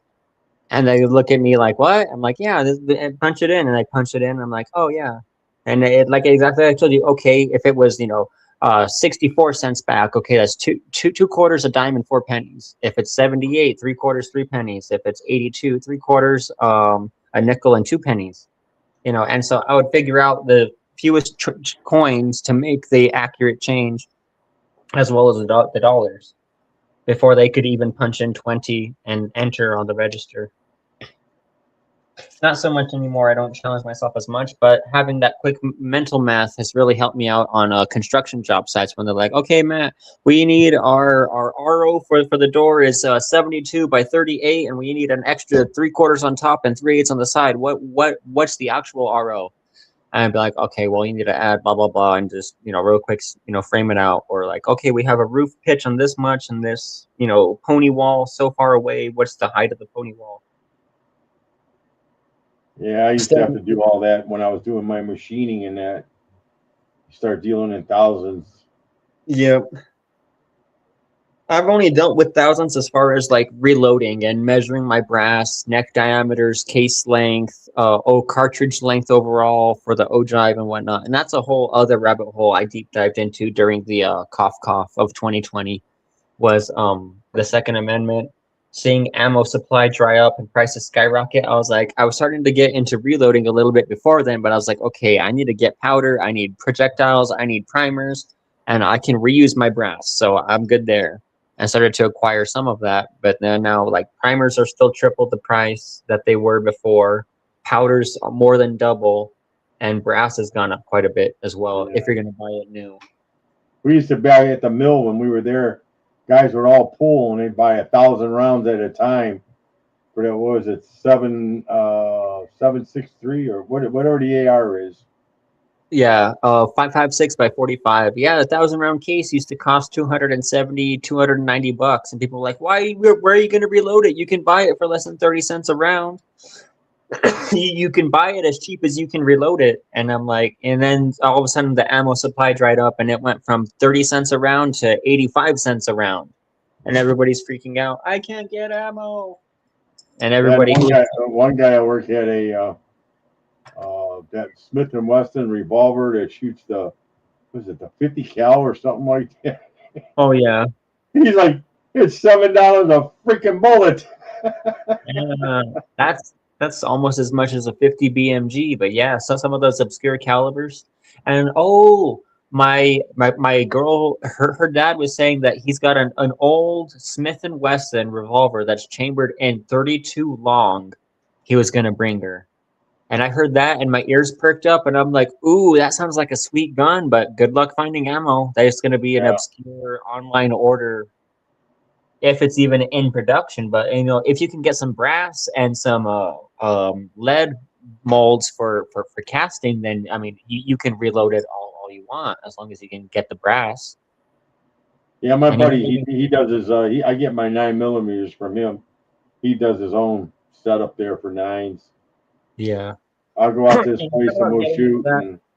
Yeah, the lead casting and powder coating, and but so far I haven't done it for 9, but I've done 223 and 270. But I had dies for 243, 5.56, 9mm, 270, and I think that was it. For every caliber I owned, I had a set of dies, but I don't have. Oh, I do have 243 bullets. But when I got robbed last summer, they took my 243, my 270, 2 of my ARs, 1 of my 22 revolver, my 410 shotgun, and a 22 rifle. So I was real upset, and it was my girlfriend's brother. He knew me and her got in a fight, and so I was unfortunately away, and her mom had to get taken to Albuquerque for surgery on a broken ankle. So he knew I was gone, and he knew she was gone, and he knew, in the 10 years that me and his sister were together, he slowly, learned what I had and where I kept it, because I taught his kids how to shoot. Like, I used to visit him in Albuquerque and show up with a gun so I could go to some of the rifle competitions there at the Zia Gun Club or Del Norte in Albuquerque. So, like, he knew what I had. He knew where I had it. He knew I wasn't home. And then they came and cut the locks on everything and helped themselves to what I had because they were pissed off at me for, what happened between me and his sister. And I called the cops as soon as I found out. And as far as I'm still waiting for something to come of it. I haven't recovered anything yet. I filed the reports. They have pictures and serial numbers and everything I hope that they need. They've never contacted me to say, hey, we need more information or will you testify or anything like that. So I'm kind of just hoping it sorts out well. But And they'll call you as soon as one of them guns are used in a robbery. You can bet on that. Yeah. You'll be a star witness then. Yeah. And the thing is, like, there were text messages between him and his sister when she found out he robbed me. She was like, "What the hell did you do? You need to get them back here right now." And he's more or less admits to it by saying that he, don't take this further than it has to go. I'm gonna try and get them back. In roundabouts ways, he confesses in the text messages. And we gave screenshots of those messages. I sent email, serial numbers, photographs, as much evidence as I could feed them for their investigation. I gave them. So that's as far as that's gotten. Hey, Fish, how's it going? Good, man. How are you guys? Doing all right. I'm surprised to still be awake this late, man. It's almost midnight my time. We just happened to throw up a last-minute improvised stream just to create a hangout space for whoever wanted to jump on. Oh, he jumped off. Oh no. Yep. I was talking to myself, I look up and he was gone. He went fishing. Got the link again. Maybe he lost service. If he's in an airport, he said he was flying, so I wonder if he had to real quick jump up to I don't know, board or something. I've never flown before. Don't put his phone down. Yeah, that's the thing. I'll be flying into New Hampshire. I've never flown before. I'm kind of a little excited. I'll probably be able to go see Tim's coin and stamp shop in Manchester. Well, let me tell you some advice. When you get on a plane, don't wave. Just turn around and wave back. Going, "Hi, Jack." What's up, sir? How you doing, man? I'm doing all right. Just hanging out. Thouandaire didn't go live tonight, so I just kind of randomly decided to kind of create a community space for whoever wanted to jump on and hang out. Yeah, right on, man. I'm about to hop on a plane, but I saw you guys. I hopped on and I was waiting, and then I went to tell you that I was online or that I was in the backstage, and when I did that, it dropped me off right as you were like, "Hey, Fish," and it dropped me off right at the exact moment. I was like, "Oh, oh shit." Yeah. I apologize. I didn't see if you jumped in, and we're waiting backstage for a little while. I've got my phone set up in front of me, and then my laptop here behind me, so I've got to pivot my attention between the two.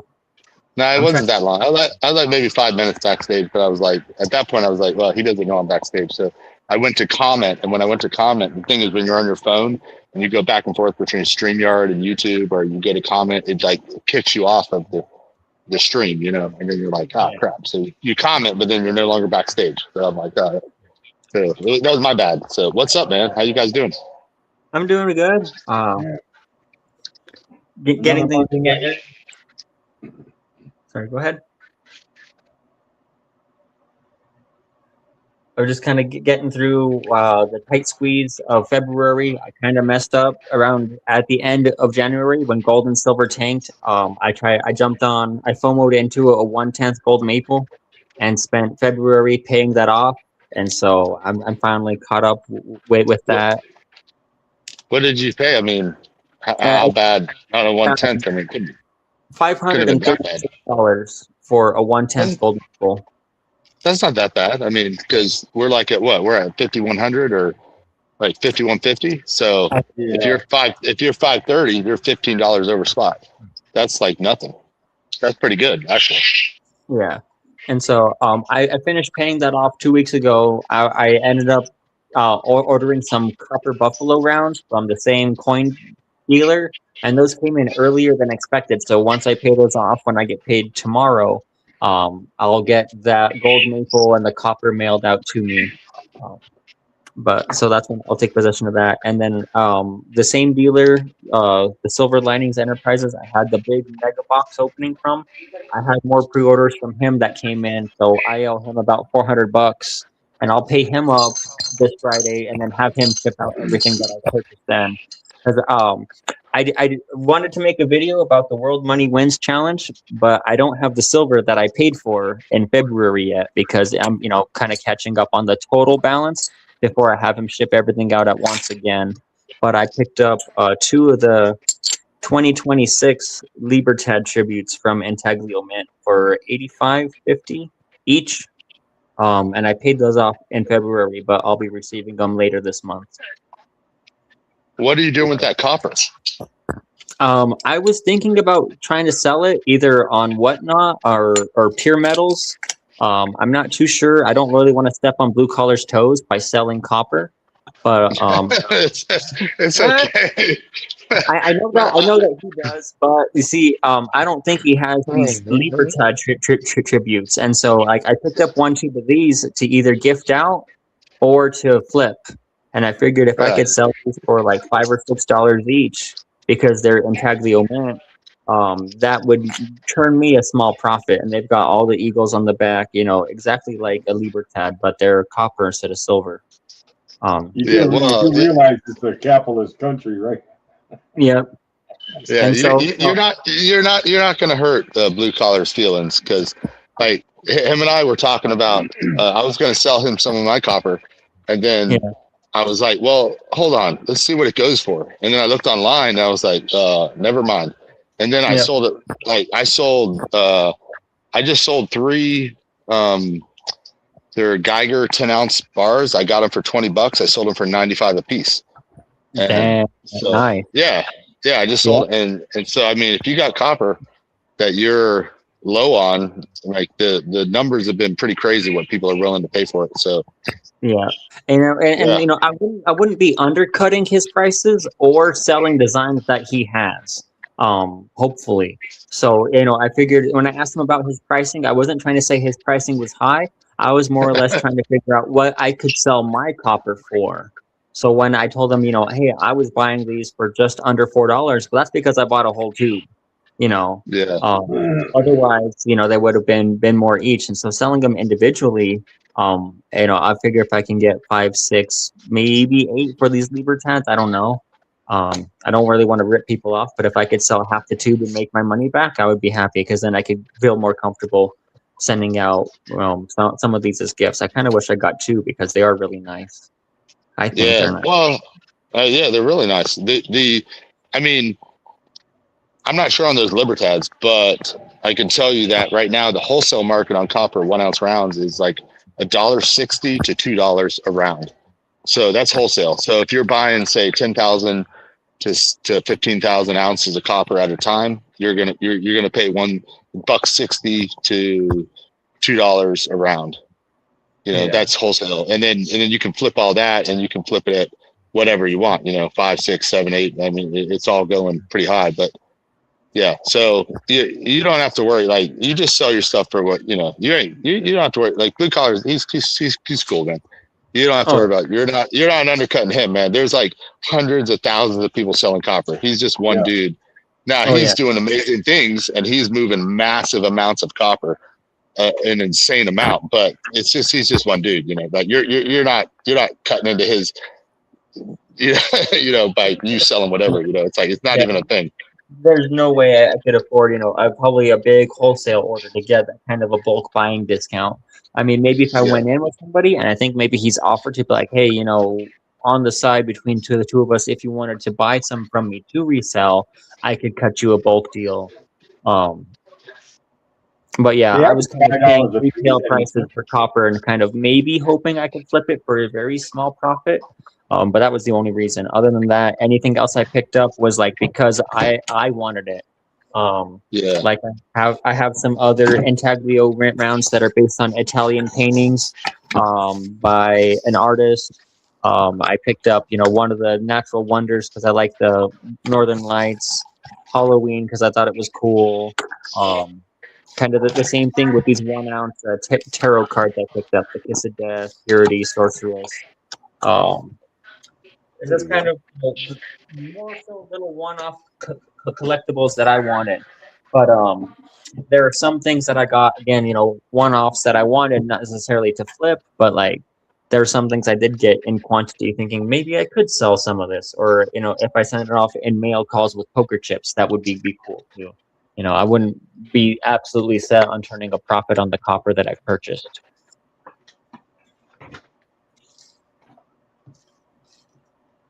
Oh, and I got my first MS-70 slab recently. That was one thing I did get, was a New Mexico State quarter. That's a PF-70.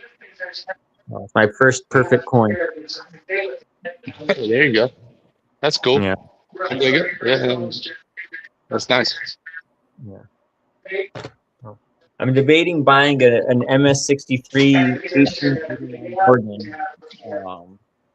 But I'm not entirely sure. I want to, but I don't know if I should hold on to my money and wait, or if I should just snag it up because I think I want it.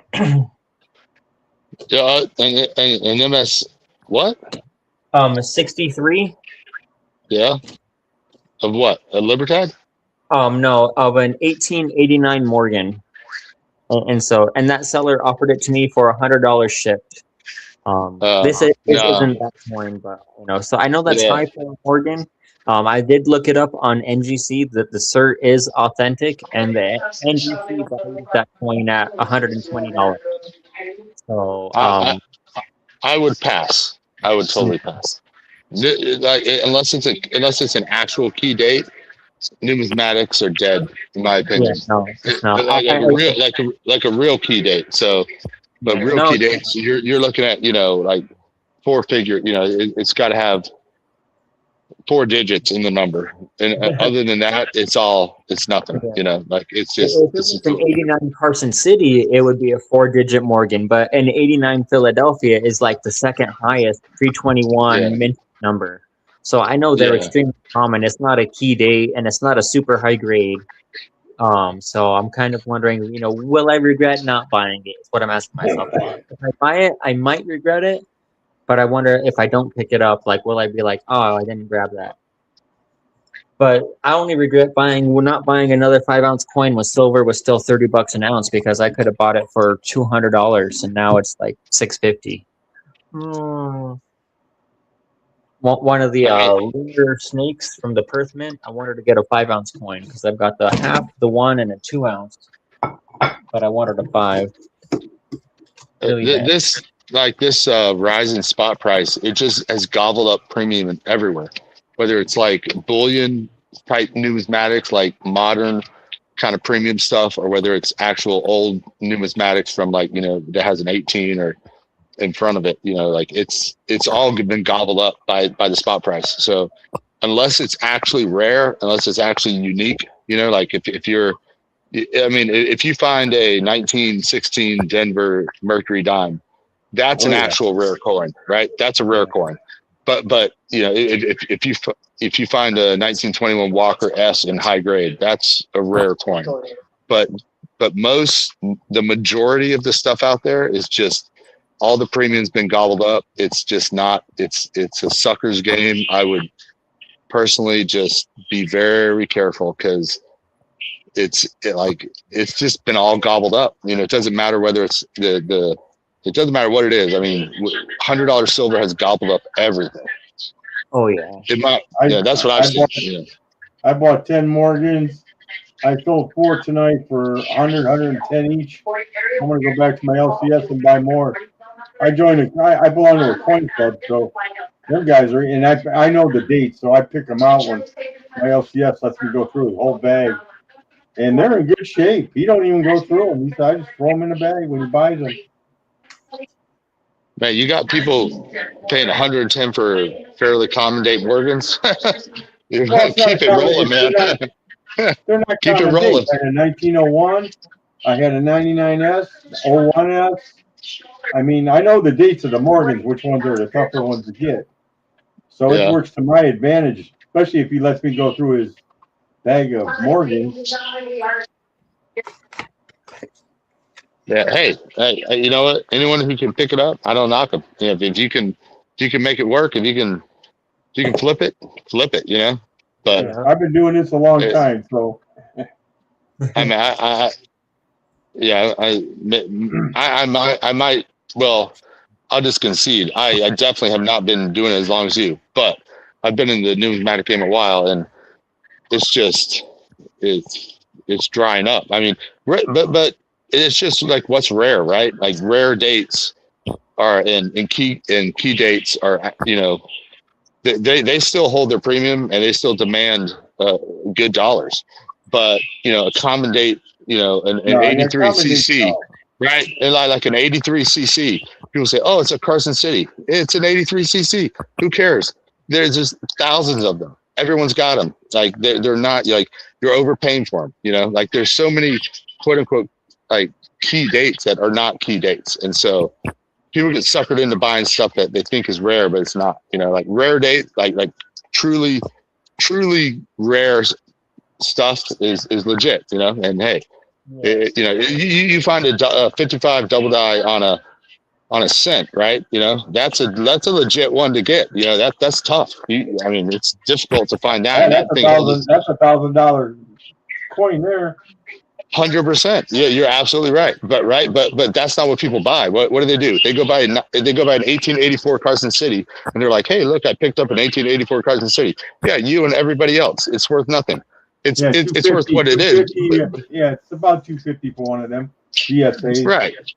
Yeah, but they're it's like, it's still common, right? But you go pick up a 55 double die. You pick up a 1916 Denver, you know, like on the Merc, right? That's rare. You know what I mean? Like, so I just think you have to be picky. That's all. I'm a cherry picker. I've seen your stuff. I know. I remember. You have nothing but the absolute best of the best. I've seen it. I'm like, that is legit, right? You ain't messing around. You know what's up.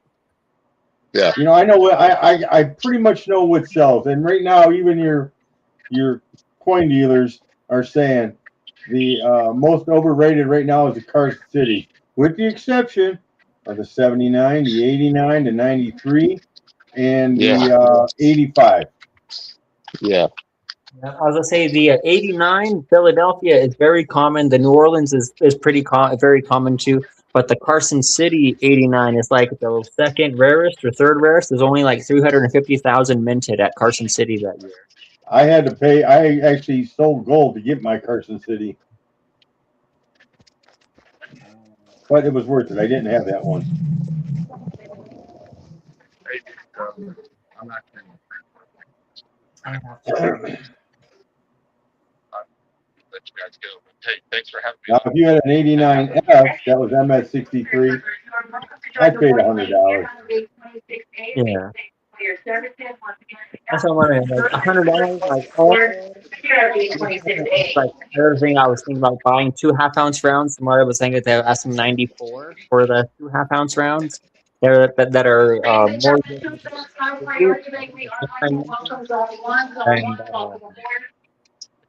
And there was something else I was considering buying about that $100 mark, but it was 3-ounce silver, a round. And so I'm like, a lot of it is because you got a slab coin. That's why. Somebody paid $35 to slab that coin.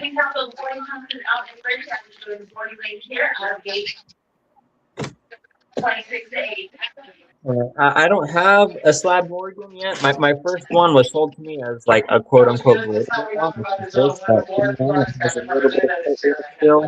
I've kept it in the set since I got it.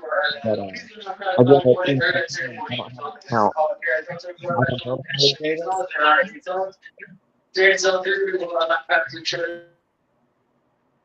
Should we tell Fish to wave?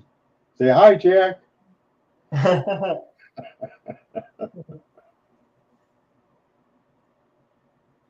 Wait. It's not. My mouse is not. He's in the boarding line now. Hold on. Where is it?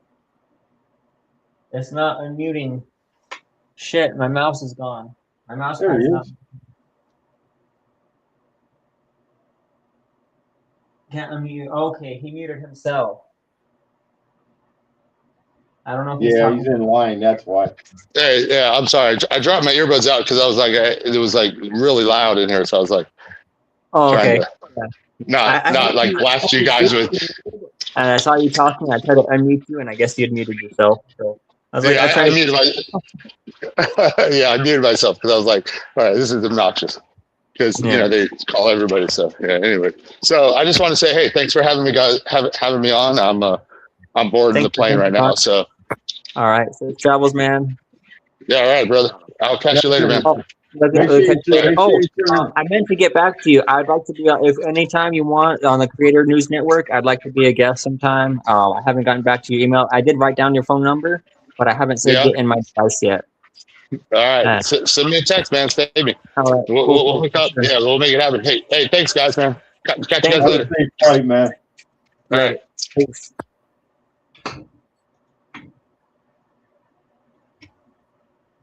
That was cool. I did not expect Fish to jump on stage. Is it working? Did we all freeze up? He's talking, but we're not Okay. hearing. I think he turned around and waved hi, Jack.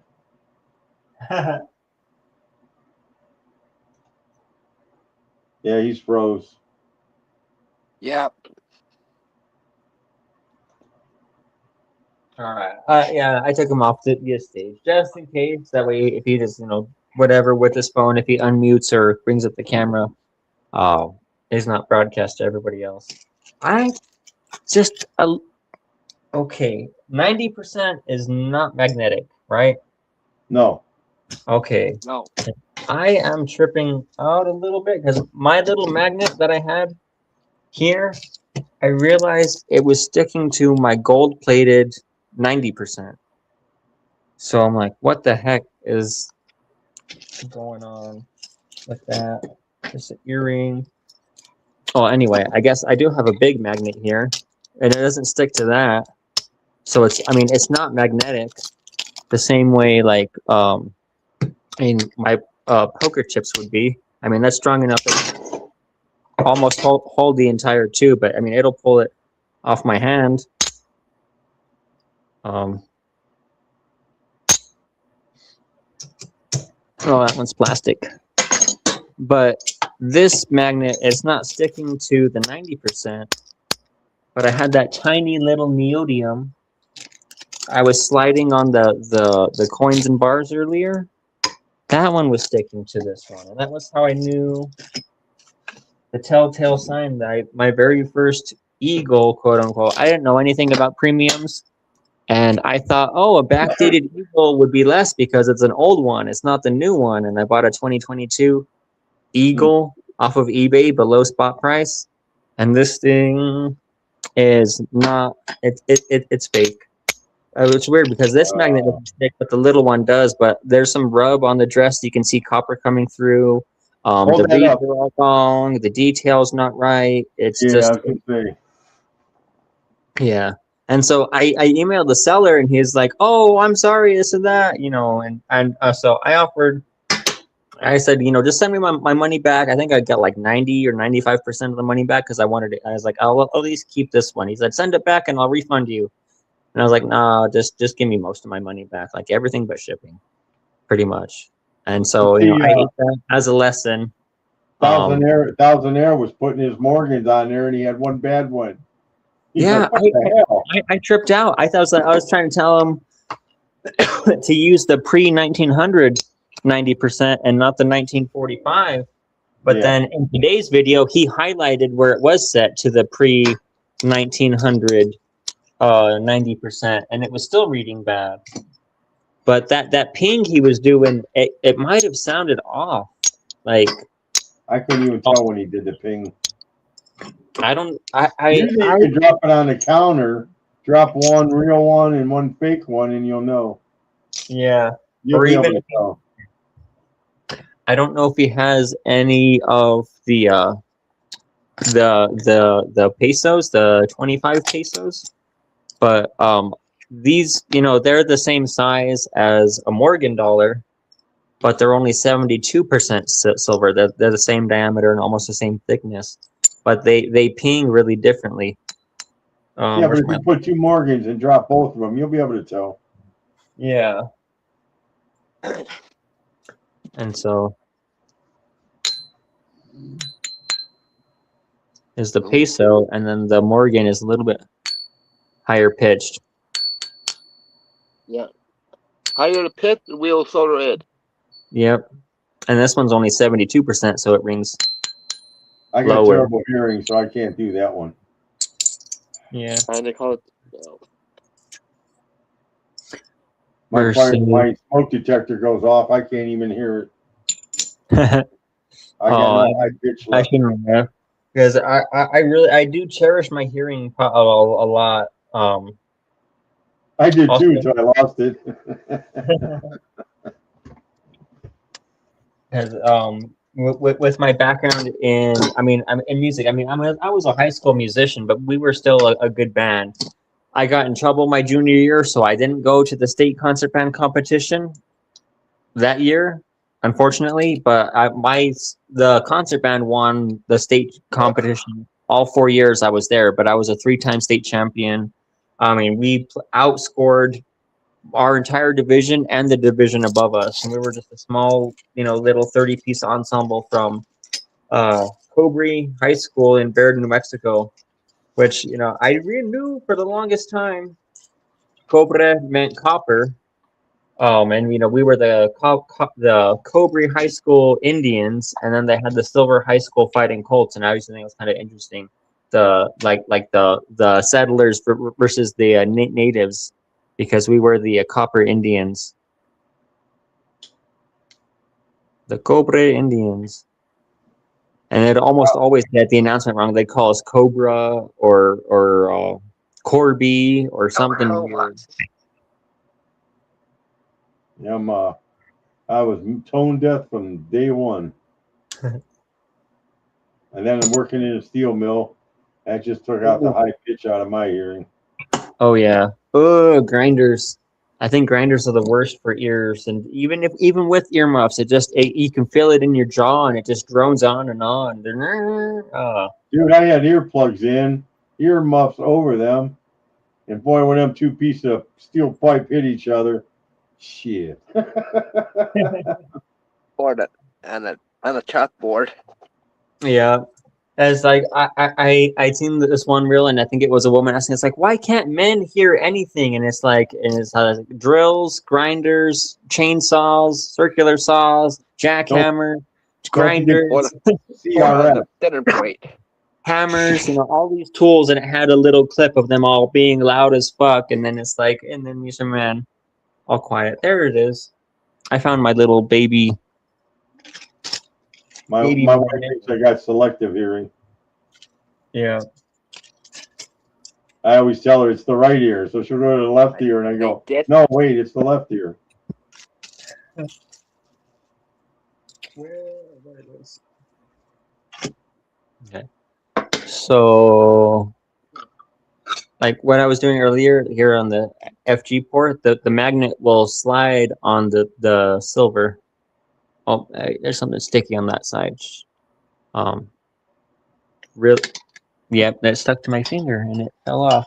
And it's got to be in direct contact with the silver, this particular magnet, to slide properly. And I think I just lost it. My bucket ate it or something. Yeah. And I actually got that out of a pack of rolling papers because I roll my own cigarettes. And they used to come with a little magnet. Hell yeah, man, I will. And I lost I've it. been around. They say if you want to learn how to tell counterfeits, look at a lot of coins. I've done that over the years. So Morgans, I'm pretty good at for sure. Eagles are kind of new, but not that new. Mm-hmm. Well, these are I don't necessarily doubt that they're fake because the bigger magnet I have that really pulls up steel didn't stick to these ones. Real copper. Yeah. But that Real little copper can't fit. was kind of sticking to the surface, and then I fumbled it and it fell. Let me set my phone down real quick. You know what? If you're not sure, take it to your LCS. Mine will check it. I bought that quarter ounce of gold, and I took it there. He thought I was selling it. I said, no, check it. Let me know if it's real. And he says, yeah. I said, cool. Let me see your Morgan dollars now. I wasn't selling it. Yep. And wonder if it stuck to the hardware in front of my little folding table. I dropped a poop coin too. Man, I dropped all kinds of stuff tonight.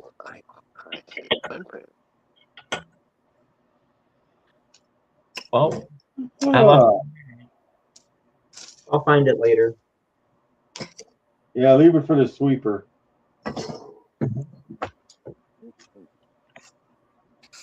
Let's back up.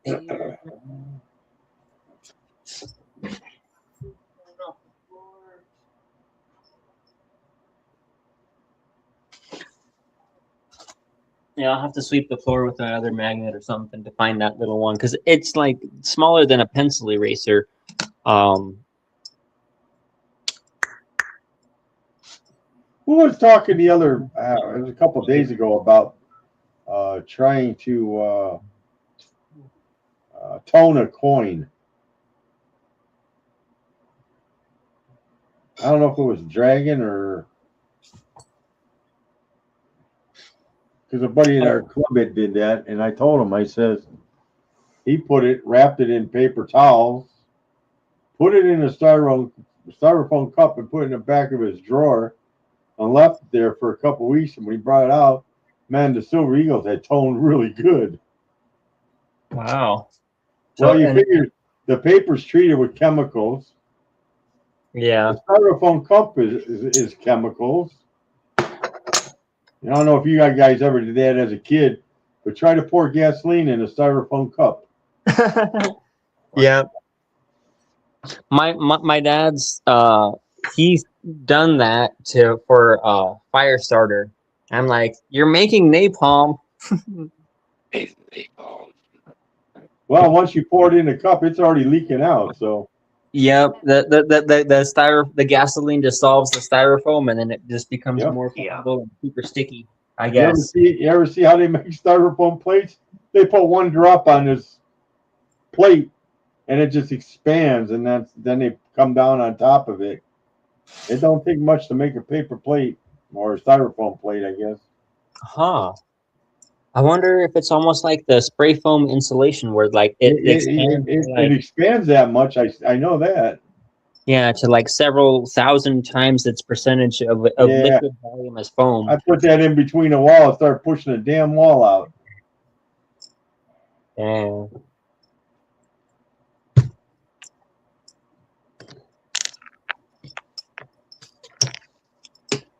Well, I have misplaced my magnet. I give up for tonight.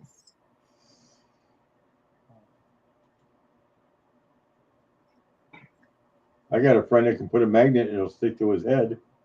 I wonder. My younger brother might be able to do that now, unfortunately. Well, it depends if they use stainless steel or titanium. I'm not sure what metals he has, but he has a permanent implant under his left eye socket. Yeah, because he was assaulted by a right-handed person. So they hit mostly the left side of his face. His nose was shattered. His eye socket was broken on the bottom side. And I think a good portion of his upper jaw needed to be rebuilt as well, and was temporarily wired shut during his reconstructive surgeries. Wow. But me and my brothers and some friends, we used to get like really rowdy when we would drink and like wrestle and like spar fight each other with like body shots only.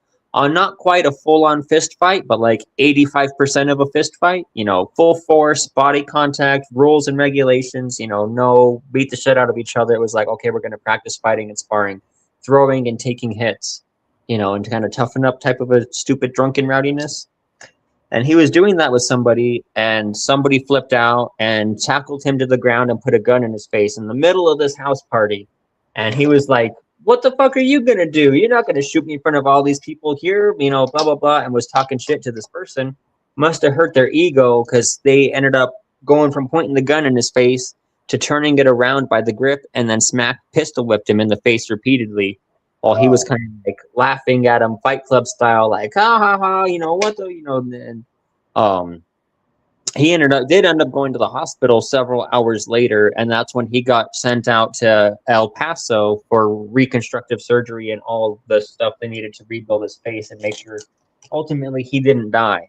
Because they said if he would have been hit once really hard or 2 times more, it probably would have killed him. His bones were like a millimeter from reaching his brain matter just behind the top of his nose and around his eye socket from where he got smashed in the cheek. Crazy. Yeah, he sent me some sort of like 3D bone imaging scan of all of his thing, and the doctors told me, like, your nose is like a shattered wine glass. There's so many tiny itty bitty pieces. There's almost no rebuilding it. Like they had to like almost do a like an internal prosthetic in his upper jaw and in his eye socket to like hold that part of his nose in place. That was bad.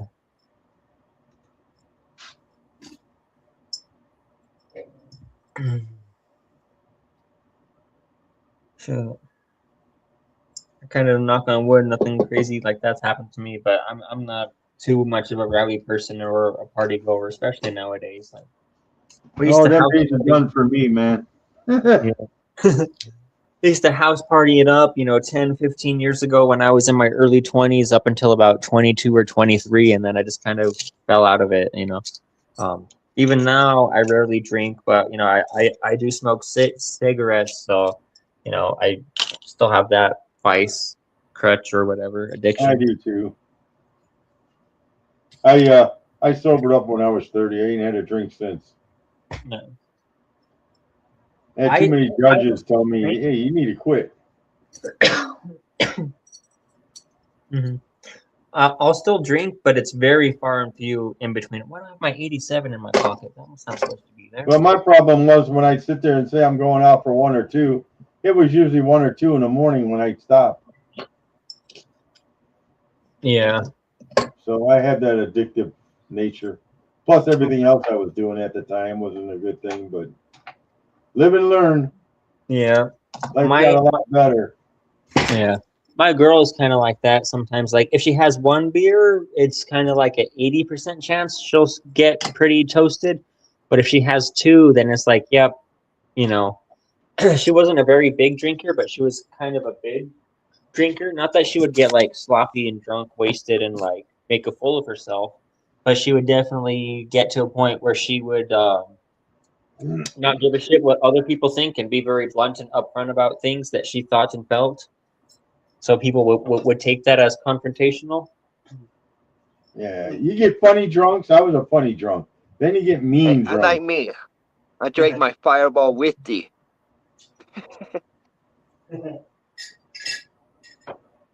I'll never swear anything. I used to drink 151 rum. That was my main drink. How about bourbon? Never cared for bourbon. But in a pinch, I would take it if you're buying.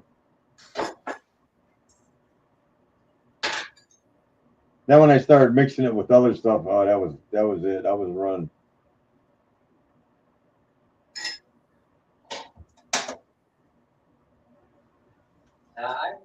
We usually drink spice rum if I was drinking. That's why I always tease Sober Stacker when I go on there. I say, "You still counting days?"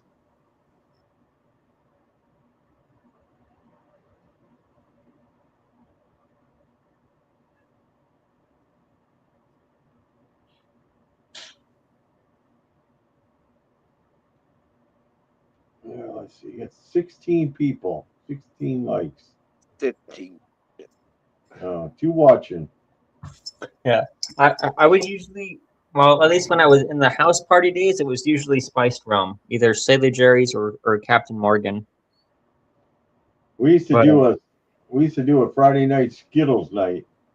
That's when everybody would show up at my buddies. And everybody would sit there and they have this big ball. And everybody would throw pills in there. You didn't know what you were getting. You could have been on birth control pills for all I know. I don't know if I could. Oh, I'd be so. I don't know. I mean, yeah, I've experimented a little bit with like some like designer drugs like MDMA, LSD, lots of cannabis, but I get scared of looking in that proverbial mirror, and the reason I tell people, the reason they call it a trip is because it's a journey. Like the psychedelics, and I'm scared of looking at that into that proverbial mirror and staring at the ugly parts of myself that I'm not proud of. The skeletons in my closet. And it's not that I'm afraid of having a bad trip. It's I'm afraid of coming to a realization that I might be a bad person. I don't lie. I don't cheat. I don't harm people. I'm honest as I can be in my daily life. I work hard. I make my money honestly. I don't cheat anybody. Like I said, I don't steal. I don't harm people. So I'm not a bad person, but ultimately at times I am unreliable and like little white lies to hide shame or little things like that, just the little things that like make me feel like I'm not like the person that I really could be or want to be, as far as being reliable and following through with what I'll say, being a man of my word. First time I did LSD, I sat there and watched the hair on my arm grow for 2 hours. Yeah, I watched all kinds. I watched like I don't even know what to call it. There was like this hieroglyphic painting on this wall and like this blue paint, but it had been gone over with white. And it was like playing a movie for me. All these hieroglyphic images of like a cobra in a battle and like these, it was, I can't even recall it all, but it's like, if you've seen The Prince of Egypt, the Disney animation, when the hieroglyphics come alive on the wall and they start animating the story of what happens with the babies being sacrificed to the alligators in the Nile or the crocodiles, and the culling of the slaves and this and that. There was something like that, like the images were moving, trying to tell me a story, but I didn't pick up on everything. Yeah, I don't miss them days. Yeah. Life's a lot easier today. Yeah.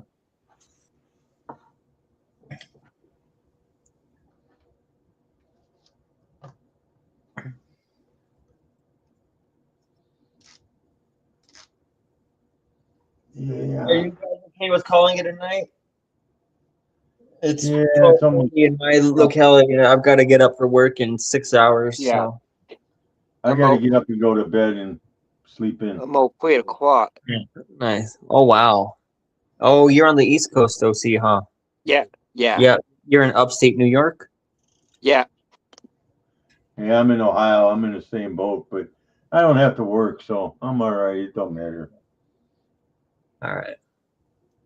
Well, thank you guys for being on stage. It was nice hanging out with you all. Let's send Thouandaire a bill. Yep. My live stream's not monetized, so I'm going to send you a bill for 70 cents. Yeah. All right. I thought for sure he'd be on tonight. What a shame. Yeah. Especially since he started making his videos, so I figured, he's getting back into the swing of things. Yeah, me too. Yeah. All right, so I'm gonna call it a night and start to pack things up and going to bed. All right, thanks who's ever left out there. Yeah. Thank you all for hanging out and watching.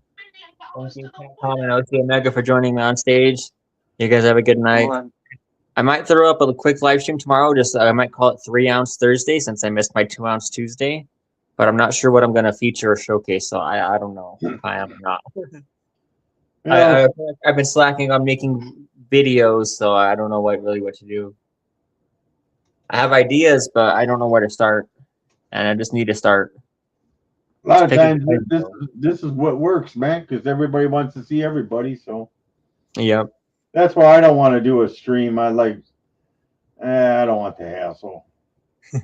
And I know Yeah. it's a hassle, even for you guys, but that's all right. I don't mind sitting in and shooting shit and learning and spreading the knowledge. Yeah. That's what he says. Well, where do you think you'll be 5 years from now? And I go, probably in a wheelchair.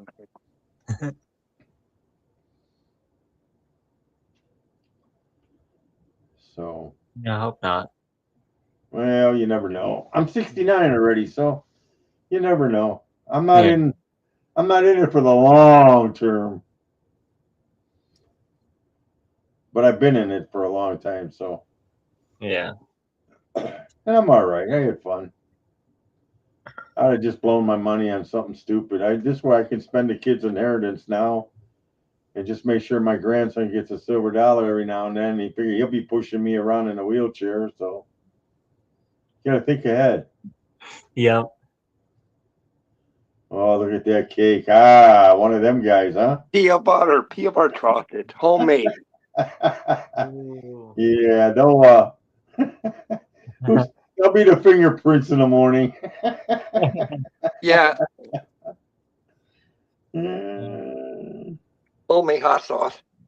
Oh, awesome. I can't do hot sauce no more. Oh Yep. yeah.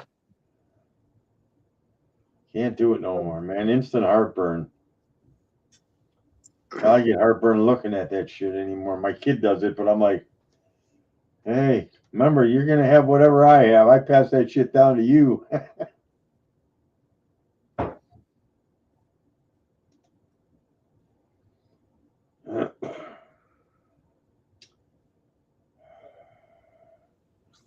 Sorry if my patriotism offends you. Yeah, no shit. Yeah. Oh, I stepped Yeah, away. maybe I'll go on YouTube and see how much we're bombing the shit out of somebody today.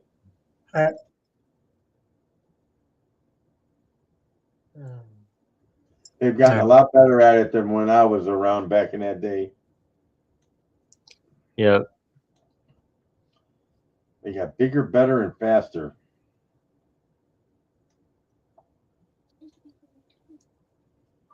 All right, guys. Well, I'm gonna call it in that and go crawl into bed. I just poured myself a final cup of tea to help soothe my throat with all the talking and my dry dinner. So, you guys have a good night.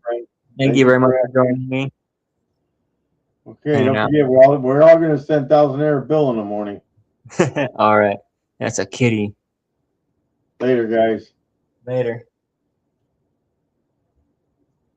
See you later.